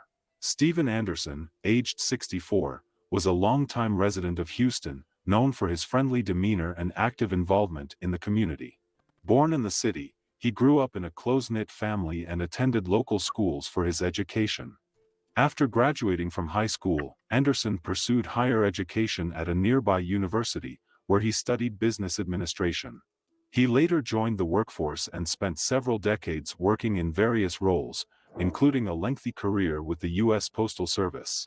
Anderson was highly respected by his colleagues and known for his dedication to his work. He was married and had children and grandchildren who were the joy of his life. Anderson cherished spending time with his family, often hosting gatherings and outings to create lasting memories. Karen Fisher, a 20-year-old individual, stands at the center of this tragic narrative. Described in court records as male but also referred to as female by law enforcement, Fisher's identity complexities add a layer of intricacy to comprehending their actions and motivations. Born and raised in Houston, Texas, Fisher's background is marked by a tumultuous history of legal entanglements and instances of violent behavior. The dichotomy between Fisher's gender identity and their legal documentation has been a source of contention and confusion within the criminal justice system, contributing to the complexity of their case. Fisher's criminal record reveals a pattern of run-ins with the law. In 2023, Fisher received a 5-year community supervision sentence for evading arrest, indicating a propensity for reckless and unlawful behavior. Additionally, in 2021, Fisher faced charges of prostitution, although these charges were ultimately dismissed due to lack of evidence or other mitigating factors. However, Fisher's legal troubles did not end there. I got something to show y'all at the end of this too. I really got something to show y'all. Oh, come on. As soon as this is over, I'm gonna show On you. the same fateful day as Steven Anderson's murder, Fisher found themselves embroiled in yet another criminal incident. This time, Fisher was charged with assaulting a hospital staff member, further highlighting a concerning pattern of aggressive conduct and disregard for the law. The combination of Fisher's troubled past, ongoing legal issues, and the violent nature of their actions on the day of Anderson's murder paint a disturbing portrait of a young individual grappling with personal demons and exhibiting dangerous behavior. In the aftermath of the tragic events surrounding the murder of Steven Anderson, questions arise about the relationship dynamics between Anderson and Karen Fisher, the alleged perpetrator. While there is no concrete evidence of a prior relationship between the two individuals, neighbors recall observing Fisher in the area exhibiting erratic behavior in the weeks leading up to the incident. Witnesses report seeing Fisher frequently lingering near Anderson's residence, often muttering to themselves or engaging in confrontations with passers-by. Some neighbors recall Fisher appearing agitated or distressed, displaying signs of emotional instability or possible mental health issues. The day of the crime on May 3rd, as Stephen Anderson was on his routine walk to pick up the mail, Karen Fisher, driving a car, intentionally ran him over. The chilling scene unfolded as Fisher's vehicle struck Anderson with terrifying force, sending him crashing onto the pavement. Shock rippled through the neighborhood as witnesses watched in horror. Moments after the initial impact, Fisher reversed the car and ruthlessly struck Anderson again, exacerbating the already devastating injuries. The community was paralyzed with fear and disbelief as the violence escalated. In a disturbing turn of events captured on video, Fisher emerged from the car with a knife in hand. Ignoring pleas for mercy, Fisher callously approached Anderson's prone body. In a gut-wrenching display of brutality, Fisher flipped Anderson's limp form over and straddled him, displaying an eerie calmness amidst the chaos. With a sickening mixture of malice and depravity, Fisher leaned in and planted a chilling kiss on Anderson's forehead before unleashing a flurry of stabbing motions. Each thrust of the knife plunged deeper into Anderson's defenseless body, leaving him grievously wounded and the onlookers paralyzed with shock. As witnesses emerged, some using their phones to document the scene and another bringing a pillow to cover Anderson's body, she then attempted to enter another car but was unsuccessful, and ultimately walked over Anderson's body and fled the scene on foot. Neighbors expressed their shock and concern, with one stating, "It's very disturbing. I have kids here, they could have been out here playing, and imagine them." Another added, "Broad daylight. People around every time and it happened right under our noses." After inflicting unspeakable harm upon Anderson, Fisher callously discarded the knife and casually walked away from the scene, leaving behind a trail of devastation. Anderson's lifeless body lay sprawled on the street, a grim testament to the senseless violence that had unfolded. Neighbors, overcome with horror and disbelief, rushed to Anderson's aid, their frantic efforts to save him in vain. As emergency services raced to the scene, Fisher made a feeble attempt to flee, trying to get into another car. When this failed, Fisher callously disregarded the gravity of their actions, callously leaping over Anderson's lifeless body and disappearing into the ether. The community was left reeling in the wake of the heinous crime, grappling with the harrowing reality of Anderson's senseless death and the profound loss that permeated their once peaceful neighborhood. Karen Fisher was quickly identified and arrested following the brutal murder of Stephen Anderson. Only on 13. It may be one of Houston's most horrifying murders caught on camera. And it happened in full view of neighbors in a subdivision near the Gulf Freeway in the Pecan Park neighborhood. ABC 13's Brooke Taylor is joining us now here in the studio. Yeah, and Brooke, this really shocked a lot of us here in the newsroom. It did, and sources close to this case tell me that this is some of the most horrifying footage they have seen in their careers. Police haven't said if the victim knew the killer, but they're hoping that a neighbor's video leads to a quick conviction and justice for his family. A man is dead, and you can talk to us or the It's police. coming, y'all. It's coming. But don't y'all go, because I really got to show y'all something. Only on 13, deeply disturbing and shocking video of a murder in broad daylight. On May 3rd, the victim, Stephen Anderson, is walking on Woodridge Square Drive to pick up his mail, sources tell us. He turns around at the sound of a screeching car speeding right into him. We're pausing the video right before he gets hit. The car reverses and hits him again, pushing him further into the street. Neighbors are on the phone, frantically calling 911. People to help me turn him over. I want us to turn him over. Another neighbor comes out with a pillow. And that's when the suspect, Karen Fisher, identified in court records as a man, but also described as she by police, returns with a knife in hand. The suspect yanks and flips Anderson over, straddles him, and kisses him. We're not showing what happens next because it's too graphic, but that's when police say Fisher stabs him 9 times. She casually walks off as if nothing happened and neighbors just watch. She then tries getting into another car while talking to witnesses. When that's unsuccessful, she leaps over the body and walks away. It's very disturbing, yeah, because, I have kids here. So our kids could have been out here playing, and imagine that. 20-year-old Karen Fisher is in jail tonight, charged with murdering this 64-year-old. Her bond is set at $2 million. Broad daylight. It was people were. It was a busy intersection. It happened right under our noses, you know. The evidence, including the graphic video of the incident, left no doubt about Fisher's involvement. Fisher was charged with the murder of the 64-year-old Anderson and is currently being held on a $2 million bond at the Harris County Jail. Fisher's criminal history contributed to the urgency and seriousness with which the case was handled. Records show that Fisher was on a 5-year community supervision for evading arrest in 2023. Additionally, Fisher faced charges of prostitution in 2021, although those charges were later dismissed. On the same day as Anderson's murder, Fisher was also charged with assaulting a hospital staff member, highlighting a troubling pattern of violent behavior. The brutal murder of Steven Anderson has left a mark on the Houston neighborhood. The violent and public nature of the crime has deeply traumatized many residents, making it difficult for them to return to their normal lives. Neighbors who witnessed the attack are particularly affected, struggling with the horrific images and sounds of that day. One neighbor, who spoke with a news reporter, Brooke Taylor, expressed profound distress over the incident, revealing that they have been unable to go to work and are seeking therapy to cope with the trauma. The community's sense of safety and peace has been shattered, with residents grappling with fear and anxiety in the aftermath of the murder. The tragic murder of Steven Anderson by Karen Fisher has had far-reaching consequences for the Houston neighborhood. The swift arrest and severe charges against Fisher reflect the gravity of the crime, while the community grapples with the emotional and psychological aftermath.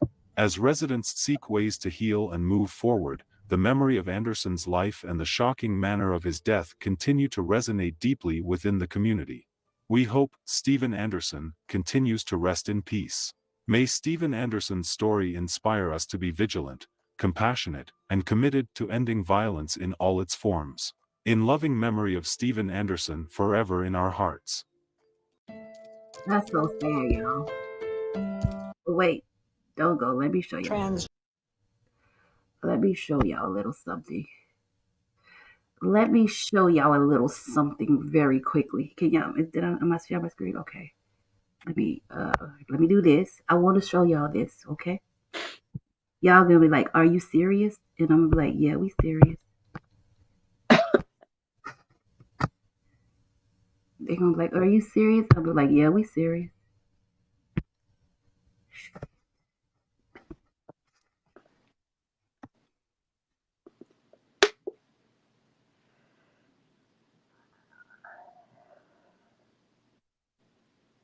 This is I just gotta show y'all this. I can't even go without showing it. Okay. Some of y'all is not gonna believe it, and then some of y'all might.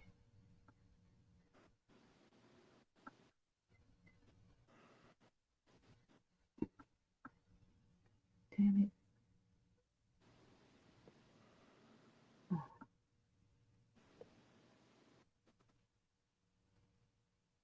This fan ain't gonna.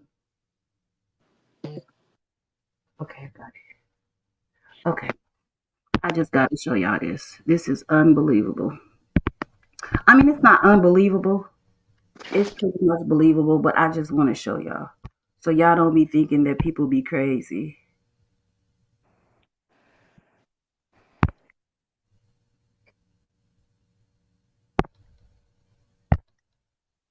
Look at this. Now, we over here minding our own business, right? This is what was put up on the page.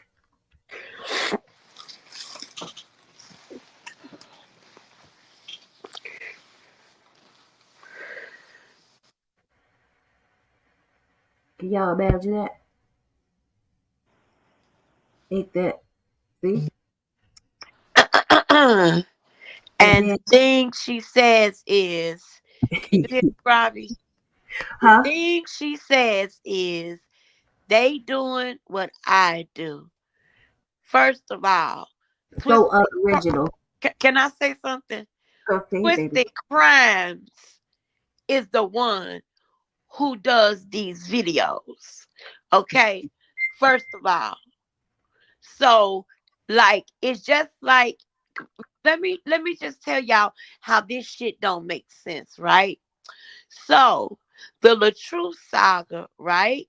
It was several content creators covering the story, right? So the P. Diddy story is several content creators covering the story. Nobody, no content creator is going to another content creator and saying, I'm covering P. Diddy. Why are you covering him? You look Please up make this shit again. make sense. This is Twisted Crimes. This is a channel that I have brought to the forefront. The cash apps have always been my money. Even if it wasn't, there's nobody on YouTube or Facebook that does anything unless it's your footage and it's yours, then you can't say anything. It's Twisted Crimes. So if you have a problem with what she's doing, tough titty. Nobody's bothering you. Shut the fuck up and move the fuck on. You so fucking busy, but you say, oh, it's people bothering me. We not bothering no motherfucking body. We ain't over here mentioning your fucking name. And here your big raggedy ass go making up posts. But you guess what? Talk to yourself, because we ain't finna give it to you. I wish you wouldn't even put that up there on there, Robbie. Absolutely. I'm finna see who even put that shit in the chat. No, I just shared it in the chat. Because the thing of it is, the reason we why don't care about that, Robbie.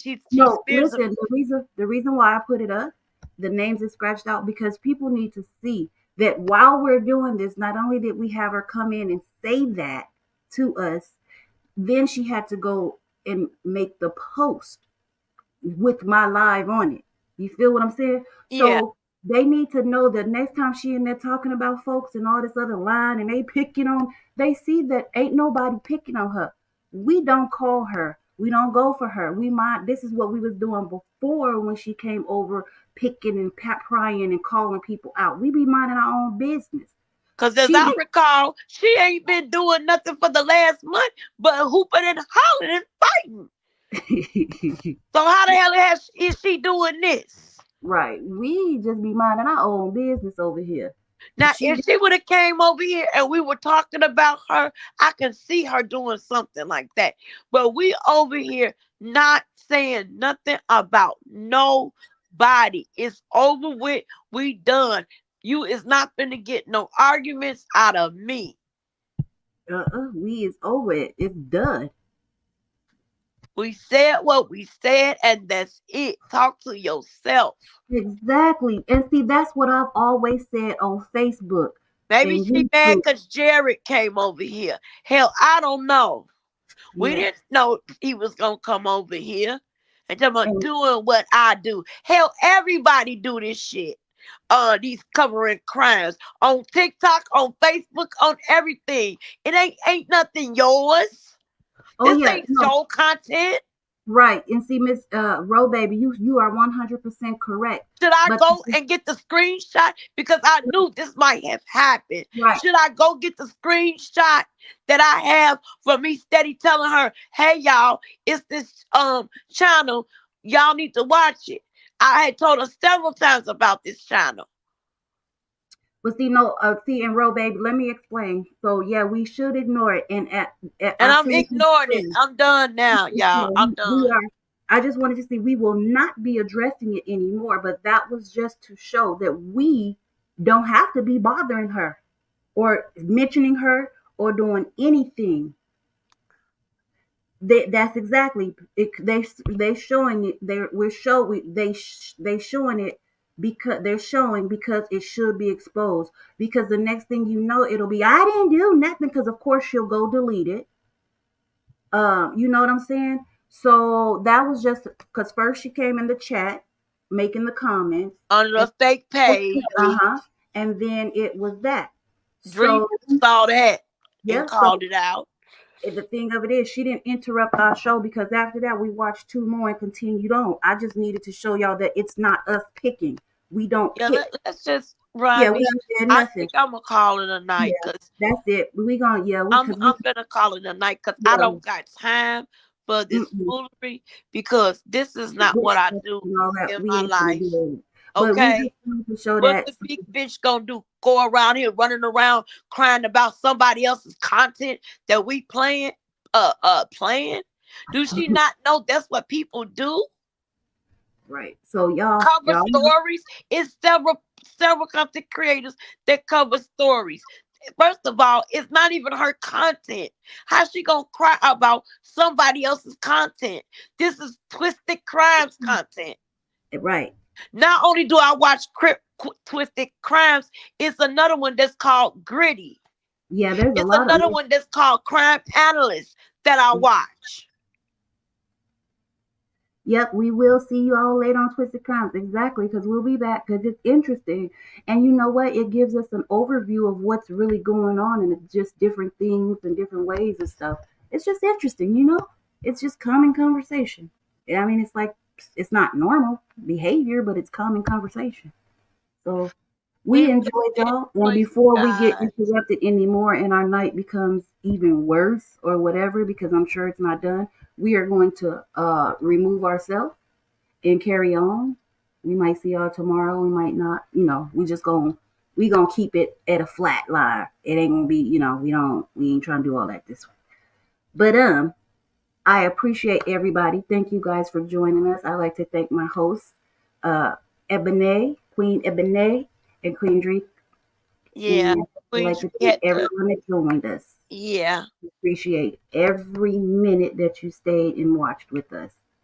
And please don't let that deter you. Yeah, that little bitty hiccup. Yeah, we're not getting into that. I didn't know that's what been the show now, because I would have said no, don't show it. But yeah, but I wanted to do it anyway, so it was my fault because they needed to see how we're getting picked on, you know, because we're always made to look bad when we respond or when we've had our enough, because we go through this often. We just don't show it all. We don't take screenshots. We don't take, we just try to ignore it. And, you know, we tired. So somebody needs to see it. It's just like, it's just like a twisted crime. A person goes to the people and tell them somebody's stalking them and then they don't do anything. And then something bad happens, same difference, Geez whiz. Twisted crimes, twisted brains, twisted crimes, all the same. Okay, now we you guys don't have to worry about no episode or nothing like that no more, because we're just, especially me, is it start that, I'm dropping down. Robbie, we just not what we're just not doing it. But y'all just it was just because we ain't gotta explain that again. Y'all know what happened. So do y'all wanna call it a night, or do you guys wanna watch one more, or y'all wanna just say you'll catch us next time, or catch Robbie next time? Yeah. For the one, if y'all down for one more. Cause they only like 12 minutes long. Yeah, they're not real long video. We kicked out the one that was 47 minutes long. It was probably good, but that's too long. If we see some ones, we'll stay, or we could just say good night. We see one. Oh, they looking. Oh, Ro Baby said who? Let me see if I can go grab another one right quick if my screen still froze. Hold on. Okay. Reed, you leaving, Reed? We will.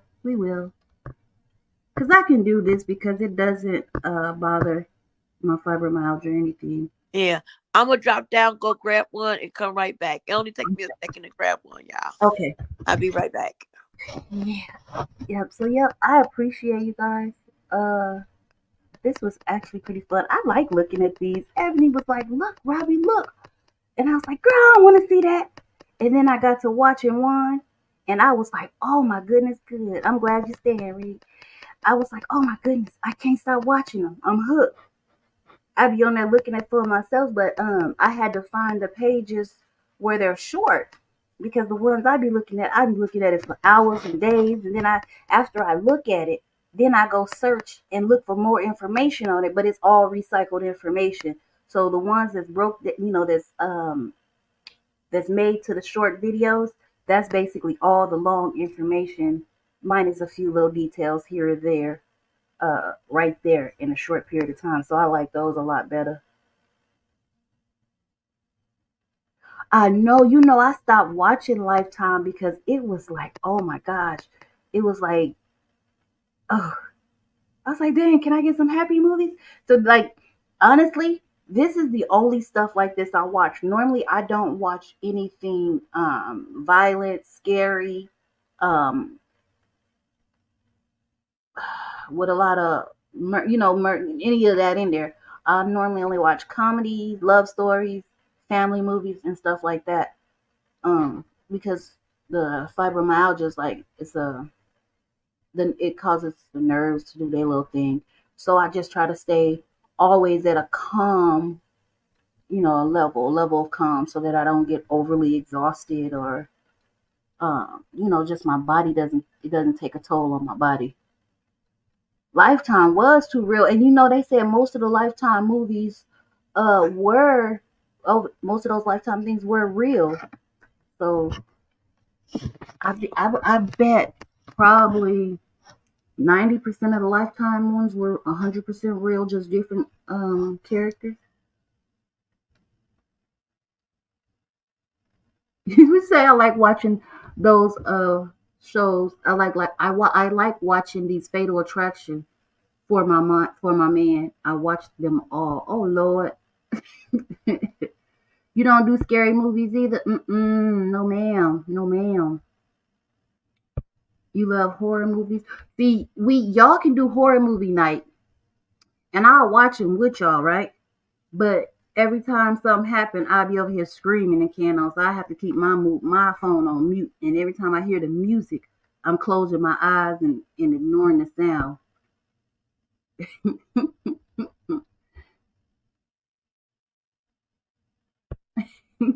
I'm trying to told you. Ooh, I'm trying to told you.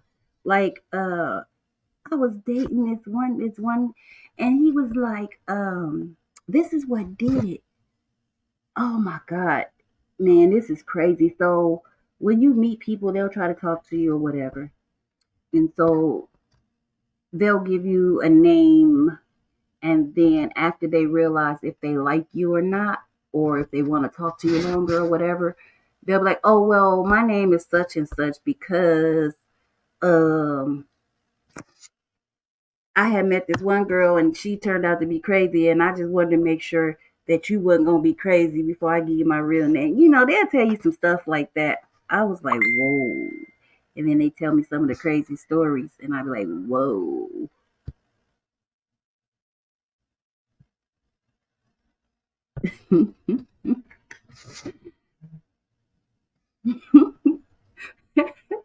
What you say? You was about to say you live them all. You mean you love them all. Okay, I just got the new one.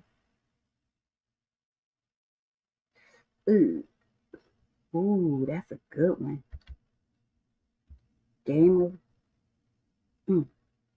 Oh yeah, that's gonna be good, y'all. Called Game of Death. I like mostly all of the crime shows and horror pictures.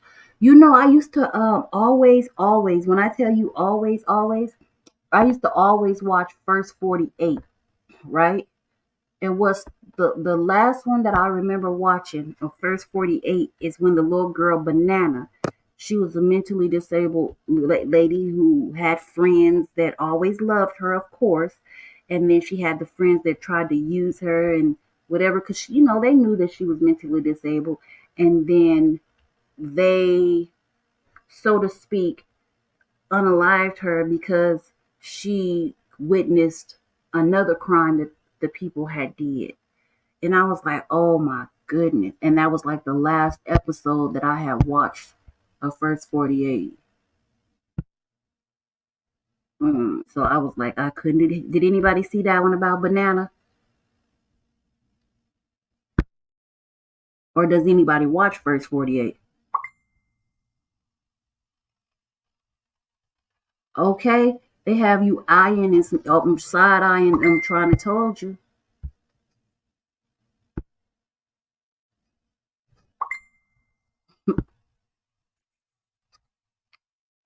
This is what I also like to do. I also like to go down the comments and just make sure I show everybody's comments. But when we be watching the video, I don't like to interrupt or whatever. I like to talk about it, but I know sometimes y'all don't want to be interrupted while we watching it. But sometimes I just have to, like, did you hear that? What in the world? Or what y'all like? What y'all think? Y'all think they found her? Or something like that. Hold on. Hold on, y'all. Hold on. Let me make sure everything's okay. Hold on.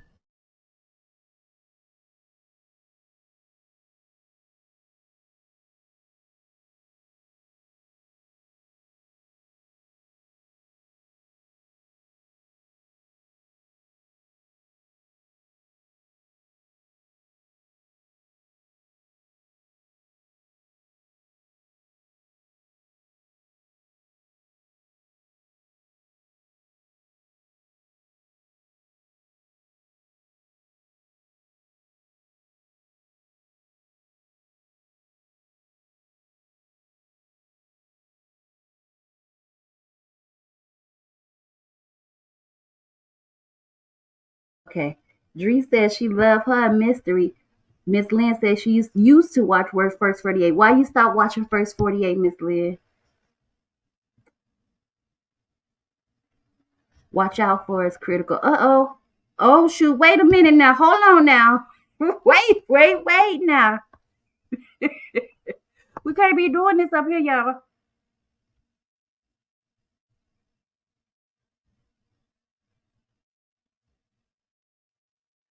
Yeah, they always talking and running their mouth. You talking about on First 48? The First 48 was okay, not my cup of tea. You know the thing about the First 48 that's so funny?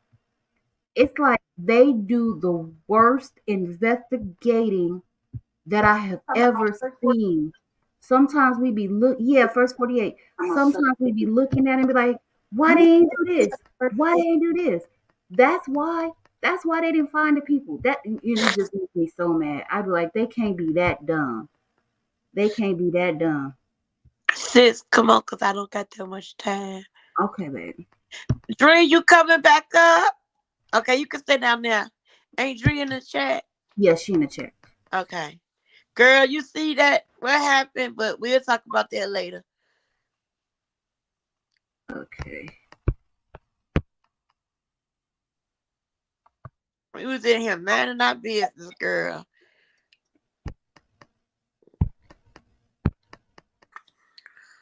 Here we go. Lights, action, camera. 2 Mississippi. While on FBL. Courtesy of. Wait, and also I did live about this with multiple situations and instances. Live reaction from me and Dree. We did live reaction. So okay. Yeah. Okay, here we go. All right. Tonight about the shooting that happened in Holmes County yesterday afternoon, killing 2 people. And we're going to show you a Facebook Live video. Oh, no, you're not playing with us today. From one of the victims yesterday. You can see the 2 females arguing at a home on Emory Road just outside of Durant. Moments later. Oh my God. What's going on? Leaving both 33-year-old Carissa Job and 24-year-old Tia Tanuna Day dead. Holmes County Sheriff Willie Mart says this is the 6th shooting that's happened this month in the county, and it could have been avoided. This is the most shooting that we have had in Holmes County in 1 month. Usually you'll get 6 within a year. Let's just tell you that everyone now is arming themselves. No one taking the time to talk through that problem. They're not even taking the time to even call law enforcement, which I think that's a mistake.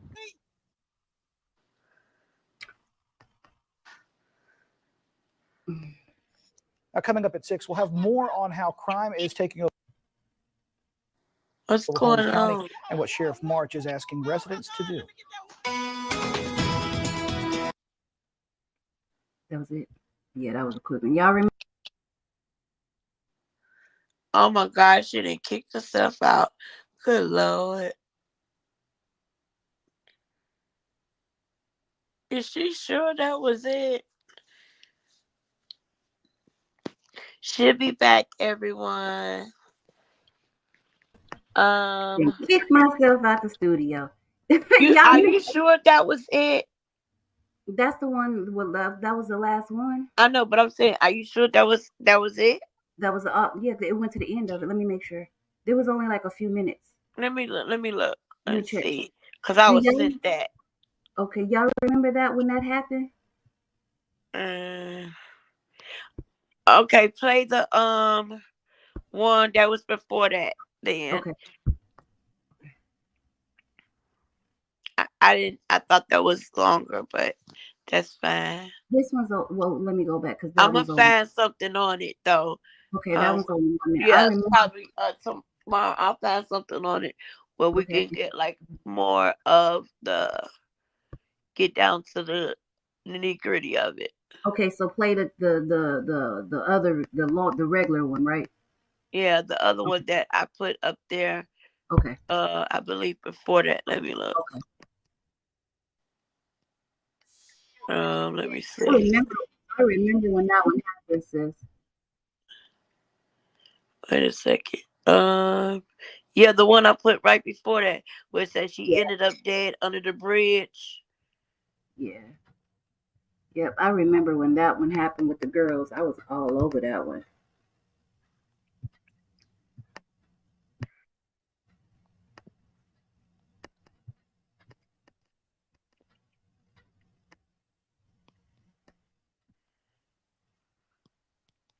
She wasn't nothing like she was nobody.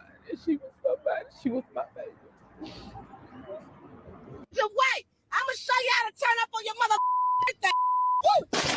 God damn, I just got an accident and I gotta keep going. So I'm gonna call y'all. I got to go. Oh, whatever, because I'm not stopping. We don't like for money no more. For money. Well, I'm the nigga with money. I don't know about y'all. This is the story of Janisha Mason, aged 19, a young lady who was shot and killed by Joseph Aparicio, aged 29, after she got into his car in a suspicious part of town for unknown reasons. Her body was later found days later lying in a bed of rocks along the Trinity River in Fort Worth under a bridge. Her friends and families were shocked she got into a car with a stranger who eventually ended her life. Hello and welcome to Twisted Crimes. Subscribe and hit the like button for more stories. On New this morning, the Fort Worth police need your help figuring out what happened to a woman who was found dead under a bridge last week. This story will be taking us to Euless, Texas. Euless is part of the Mid-Cities region between Dallas and Fort Worth. Living in Euless offers residents a dense suburban feel and most residents rent their homes. Euless, also known as Tree City, USA, is a city in north/western Texas near Dallas and Fort Worth. Euless is approximately 20 minutes northwest of Dallas and 25 minutes northeast of Fort Worth. Part of the Dallas-Fort Worth International Airport is located within Euless. Janisha Mason was born on February 12, 2004. She was from Shreveport, Louisiana, but lived in Euless, Texas. Okay, well, that's you. But on the other hand, me? Oh, I'm gonna turn up. She studied at Tarrant County College and later worked at Ulta Beauty and Chick-fil-A. She was described as a very sweet, loving, happy, funny, and adorable person. Basically, this how the girl. Where? Who? You've been where? Where who? For real.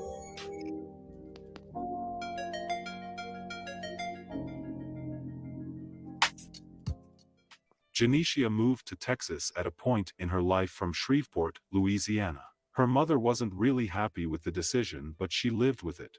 She was really close to her daughter. She said they speak every day and were best friends. She was very close to her sister too. They were best friends and loved each other so much.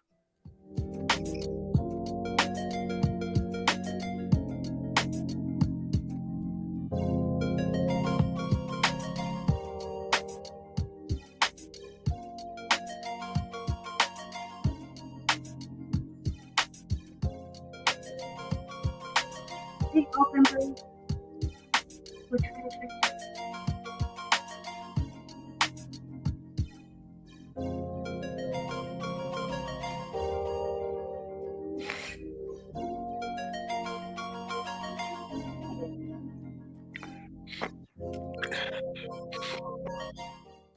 Trouble started on March 17, 2023, when her mother Barbara Taylor didn't hear from her daughter as usual.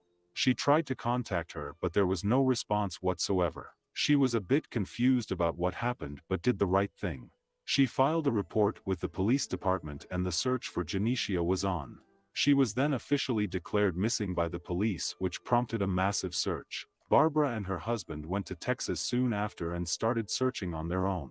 They appealed to people to help them, and weird enough, while they were searching, they stumbled upon a body that was not Janisha's. That what we here for? I'm here. My daughter has been missing since Friday. No one's heard from her since Friday night. I text her about 6:20, 6:30. She texted me back. I told my daughter I miss her. Come home. She said, "Mama, I miss you too. I'm trying to get my life together. I'm coming home." She's supposed to come back home on Monday. She never returned. No phone calls. No text messages. Her phone is going straight to voicemail. The only thing that I have is she's with this girl Angel. I've been looking for her, and she's the only person that I know that would have known what have went on and where she. And something about a red Monte Carlos that picked her up right here behind the Walnut Hill Inn, a Mexican guy.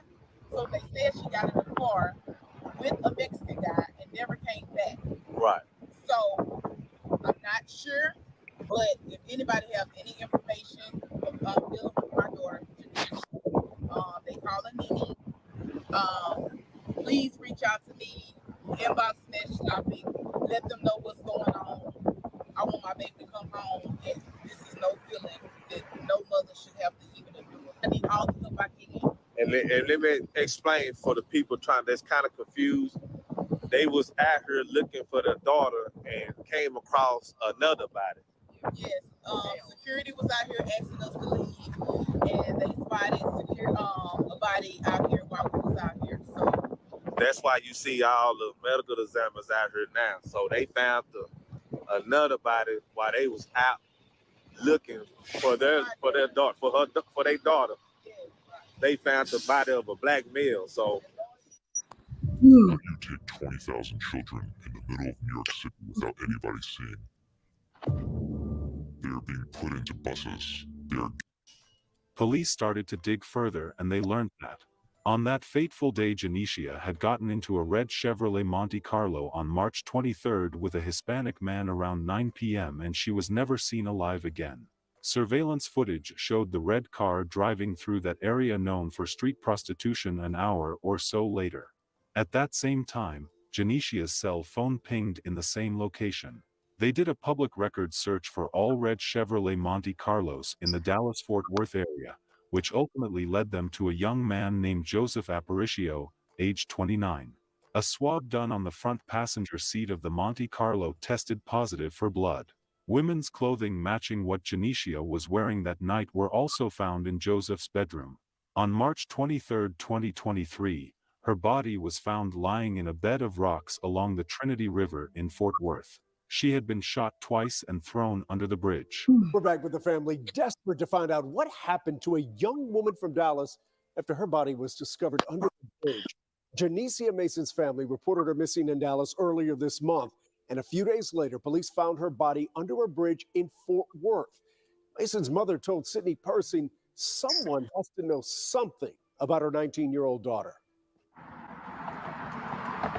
Under this bridge, by the dirt and weeds and bugs, this is where Fort Worth police found 19-year-old Janisha Mason's body, called her mom Barbara to make the ID. She was just thrown out like she wasn't nothing, like she was nobody. She was somebody. She was my baby.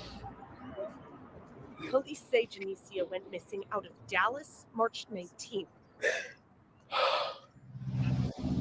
but found her body all the way in Fort Worth 4 days later It's not clear how she got there or how she died. Investigators won't say much, but are asking aggressively and urgently for anyone with information to come forward. Somebody knows something. Barbara told me Janisha just graduated high school, loved to do hair and nails and makeup, take videos, was looking forward to buying a car, getting braces. Her funeral will not happen here. Instead, Janisha will be laid to rest in Louisiana, where she was born. I love Texas until I feel like Texas, this place just swallowed up my baby. It's a vulnerable thing. I couldn't even go there. I didn't even have the courage to show people your pain so publicly. But Barbara hopes showing you her hurt might compel you to help and tell police what you know if you know anything. Detectives saw markings and impressions in the dirt between her body and the gravel strip near the edge of the road. This meant that she was killed somewhere else and was dragged to where she was ultimately discovered. Joseph Aparicio, 29, was subsequently arrested and booked sometimes around 1:20 a.m. for murdering 19-year-old Janisha Mason. Says a young woman whose body was found under a bridge in Fort Worth was shot to death. Police arrested a man for murdering 19-year-old Janisha Mason last week, but questions still remain about what led up to that shooting. Fox 4's Peyton Yeager joins us now because, Peyton, I know you had a chance to speak with Mason's mother, and she still has, of course, a lot of questions. What can you tell us? I did, Heather, and she is just back from her daughter's funeral. It was this weekend in Louisiana, and we know the 19-year-old was found with multiple gunshot wounds. However, it's still a mystery because her mom says she was last seen in Dallas, but then her body was found under a bridge in Fort Worth, and police say the alleged killer was arrested in Haltom City.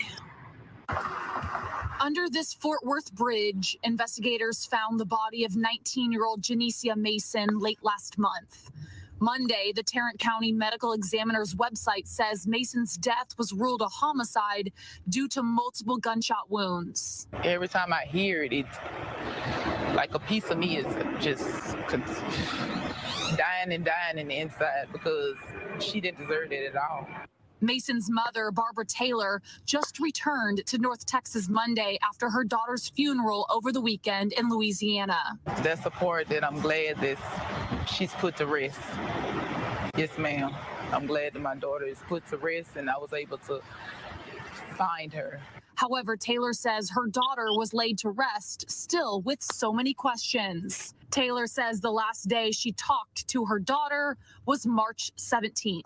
She said that she was going to give me a call, and I called after dinner. She didn't pick up. The next morning, she didn't pick up, and I started getting worried. Fort Worth police say on March 23rd, they received a call that someone located Mason under a bridge off South Precinct Line Road in Fort Worth. A week later, Fort Worth investigators took 29-year-old Joseph Aparicio into custody. Aparicio sits in the Tarrant County Jail charged with murder. Fort Worth PD tells Fox 4 Monday Aparicio was arrested at his Haltom City home just after 1 a.m. on March 30th. Mason's family says she was last seen alive in Dallas with other friends. It's still unclear how she knew Aparicio and how her body ended up nearly 30 miles away. Did you not think that she have family, a big, huge family and friends that love her? Like, you hurt a lot of people. He really hurt a lot of people. Fort Worth police also haven't released why they believe Aparicio killed Mason. It's also unknown where exactly Mason was killed before she was dumped. Online records show Aparicio does have a criminal history, including an unlawful possession with a firearm in 2022. I'm like, it's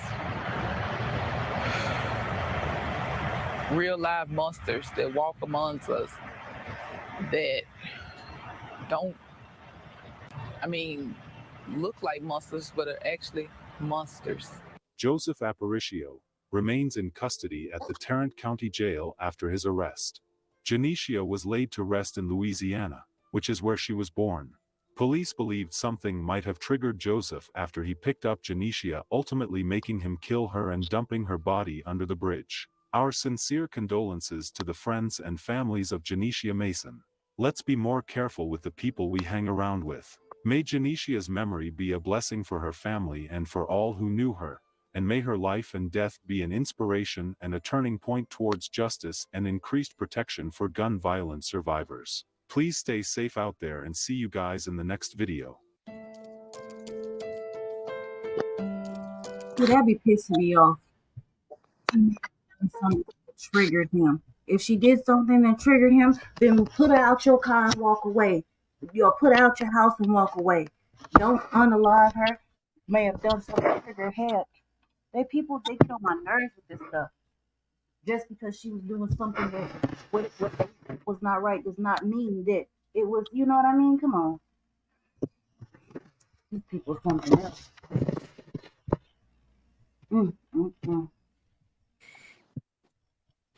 Yep. But y'all know that that's like a heavy theme, right? Yeah. That was good, guys, wasn't it? Absolutely. Wasn't this one good? We're gonna next time if she do some of these, we'll switch over to, cause it's another one called Gritty that has some really good stories. I told y'all, crime analysts. It's a couple of them that I subscribe to that shows really good ones. But I watch Twisted Crime the most, and Robbie fell in love with it, and Robbie has some great ideas of her own. You know, especially, oh my God, Robbie, when I say that knock of death video. Oh Was yeah. amazing. Yeah. I was That supposed you to got. have some new information too on it. Not bad information, but Yes, I can't wait till you follow up on that. So, you know, we can talk about that and things like that. But that was really good because it was like we were solving a crime because we were going back looking at the elevator, looking at yeah. what floor it was, going back looking at how many times did he knock on the door before he announced that, it was the county sheriff's department. Open up the door. We were just like we were detectives in that moment. Okay, and who was it in our chat that said, was it Reed? Was it that said he pressed the wrong floor? And we was like, they Yeah, was like, somebody. I don't remember who it was, but it was she. She was the first one that saw that made you go back so we can look and was like, wow, he pressed 4, but it stopped on 3. What's up with that? the lady had told him 4 and he got off Yep, at 3. But we couldn't understand the layout because the apartment still that said 1401. right. And then we discovered something even more. Like,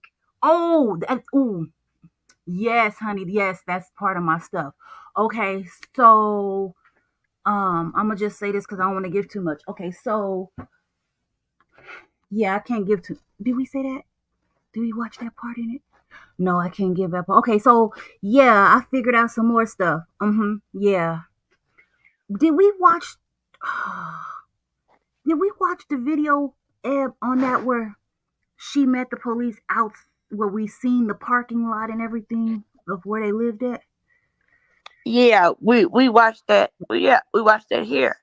Okay, so and during that time, she told the police that that wasn't the first time that they had an encounter and Yep, stuff like that, right? But yep. yet, she still gave the police the wrong door. And the thing, remember, we found out the thing was she wasn't she wasn't the one that heard it.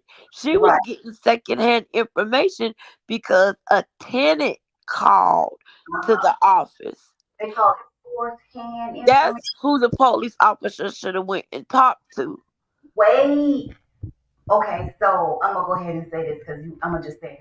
So in doing more looking and looking and looking, how about while the police officer was at the man's door, knocking on his door, and all this other kind of stuff, the original person that called was on the phone with the police, saying that they're still there. It's getting louder. Then she says, "Oh no, I just heard some gunshots." What? Yes. Oh my God. So I she must have walked away or something. I got a no, call. that was me doing further research. Remember, I told Oh, you okay. to see what happened. Yeah, I just told on it. She was actually on the phone with the police, calling back 911 to say that it's getting worse. They're still fighting, and while she was on the phone, she heard the UN shots. Yeah. Yep. So it was like you could not have verified with your police officer that you were at the correct door because the lady was still on the phone. No. I was reading what Ro Baby said. What you say? I was reading the comments from the sub. Yeah, it did piss me off. That's why we was looking at it. Yeah. Yeah. Oh, they always messing with my. Come in. You gotta come in the house. Come in. Come in. Come in. Go to your kennel. Go to your kennel. I'm sorry, y'all. They did our yard and stuff today, so I have to pull my dog out, but I ain't got no pants on. But I don't go outside like that. But anyway, yeah. So I did do some further stuff in that, and I was supposed to do some more, but sometimes all this extra stuff just detours you from what you should be doing. Which we're not gonna have that anymore. Yeah.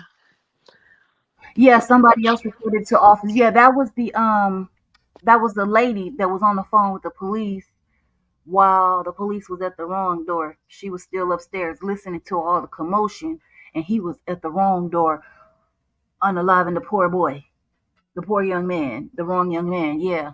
So Yeah. He was the Air Force. mm-hmm. So at the end of the day, I still wonder what happened to the other lady. We just, the lady that was actually getting hurt. Did the unshots stop her from getting hurt or what? I hope unshots is not too close to the word. So I'm gonna say nug. No, yeah, I'm gonna say nug shots. Um, Man, that was crazy. And what else I found out? Oh yeah, so she was saying that it hadn't happened before. I mean, it wasn't the first time. It was then she was telling a police officer about 2 weeks ago, and like how can you not know which apartment it is? Yes, it was absolutely the wrong apartment. That young man was on the phone with his girlfriend on FaceTime Live on with his girlfriend planning their weekend. So there was nobody in the house with him at all. No kids, no other woman, no nothing. And the police officer actually stood at the door and listened. And listened. Girl, y'all got to go look at that video. That video is something. And we went back every time we Yeah, it was the wrong apartment. Sure was. Yep. It was. I was saying it was the wrong apartment. Yeah. Yeah, that's what I told her. And every time, like the way that we did that video, if it was something that we like, when somebody acknowledged that it was the wrong floor, we went back to look. You know what I mean? So it was like one of those videos where you notice something and you go back to look to see if you notice what you noticed, or you heard something and you needed to make sure you heard what you heard. So it was good. It was good. Come on. Everything was answered and for what we had, the little bit that we had. All right, guys. I enjoyed coming over for the night and watching some of the Twisted Crimes, little stories with you guys and talking with everyone in the chat. But I'm going to call it a night. So good night, everybody in the chat. And thank you for having me up, Robbie as Yep. a guest. Tell me tell me something good. Tell me that you like me. Yeah, whatever how it go, y'all. Y'all know I You mess said up a good. song. Tell me that you like Okay. me. That's good. Because people use Tell low me key that freely. you So you, love me. Yeah. Who yeah, sing Ro, you that? gotta go look at that one, girl. That video was something else. It was something. Um, but we enjoyed you guys. We've been on here for 2.5. It's Thursday. We gotta get up for tomorrow. Not me. We're gonna save some time for tomorrow. We don't want to wear y'all out tonight, just in case we decide to come back on tomorrow. And I Yeah, appreciate. because I know you guys probably got to go to work and, you know, I'm going to go curl up in my bed. Okay. And I appreciate you guys. Good Good night, night, ladies. everybody. Good Love night. y'all. Thank you to my mom. Thank you everybody as a whole. We appreciate you. I know you. I'm off, so I feel you. I feel you. You know, sometimes when it be a good live, you be hating to get off, but you don't want to work things out. So yeah, we're gonna get off because I gotta get ready for tomorrow. If I'm gonna do one tomorrow, because like I was telling you, Miss Reed. Let me say this real quick before I go.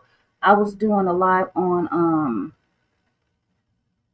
uh women being targeted, and I tapped into a whole different area because my computer went out, and well, it froze up, and I had to log off everything and then come back.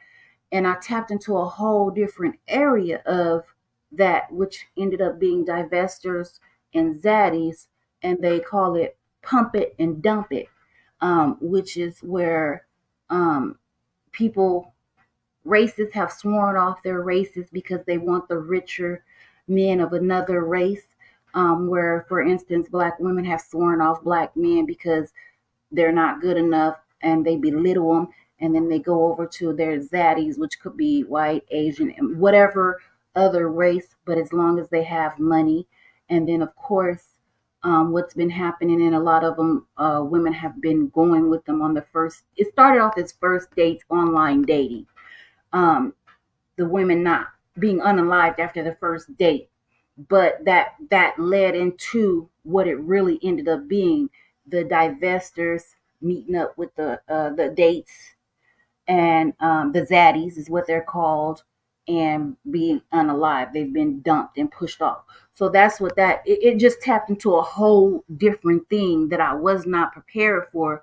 And the only reason why I ended up over there is because my computer had froze up, and I had to cut down, and it just went all wacko. So with that being said, I have to finish that because that is something which is, kind of, like I said, another name for soliciting prostitution. That is just another name, but like a higher, um I ain't gonna say a higher class, I'm gonna say a higher grade of it, for lack of a better term. So I want to get back in that because that's very important, because that's something that our young women are focusing on and living off of and learning on and leaning to. So I want to get back to that as well. So y'all just look forward to. I got a lot of stuff. I just want to start my other channel, and I'm just, like we said, Ebony and Andre said, we're getting past all this crap and this drama because we need to tap. There's so many different things out here we need to be tapping in. And my girls are going to keep me focused because I got a lot of stuff. Y'all just be patient with me because I also work.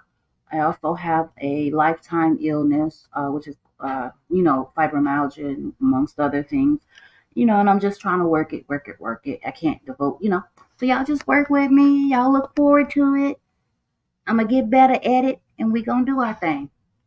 So I hope to see y'all soon, and y'all be safe.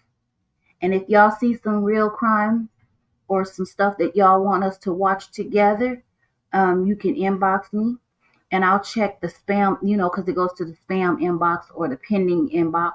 I'll check those often.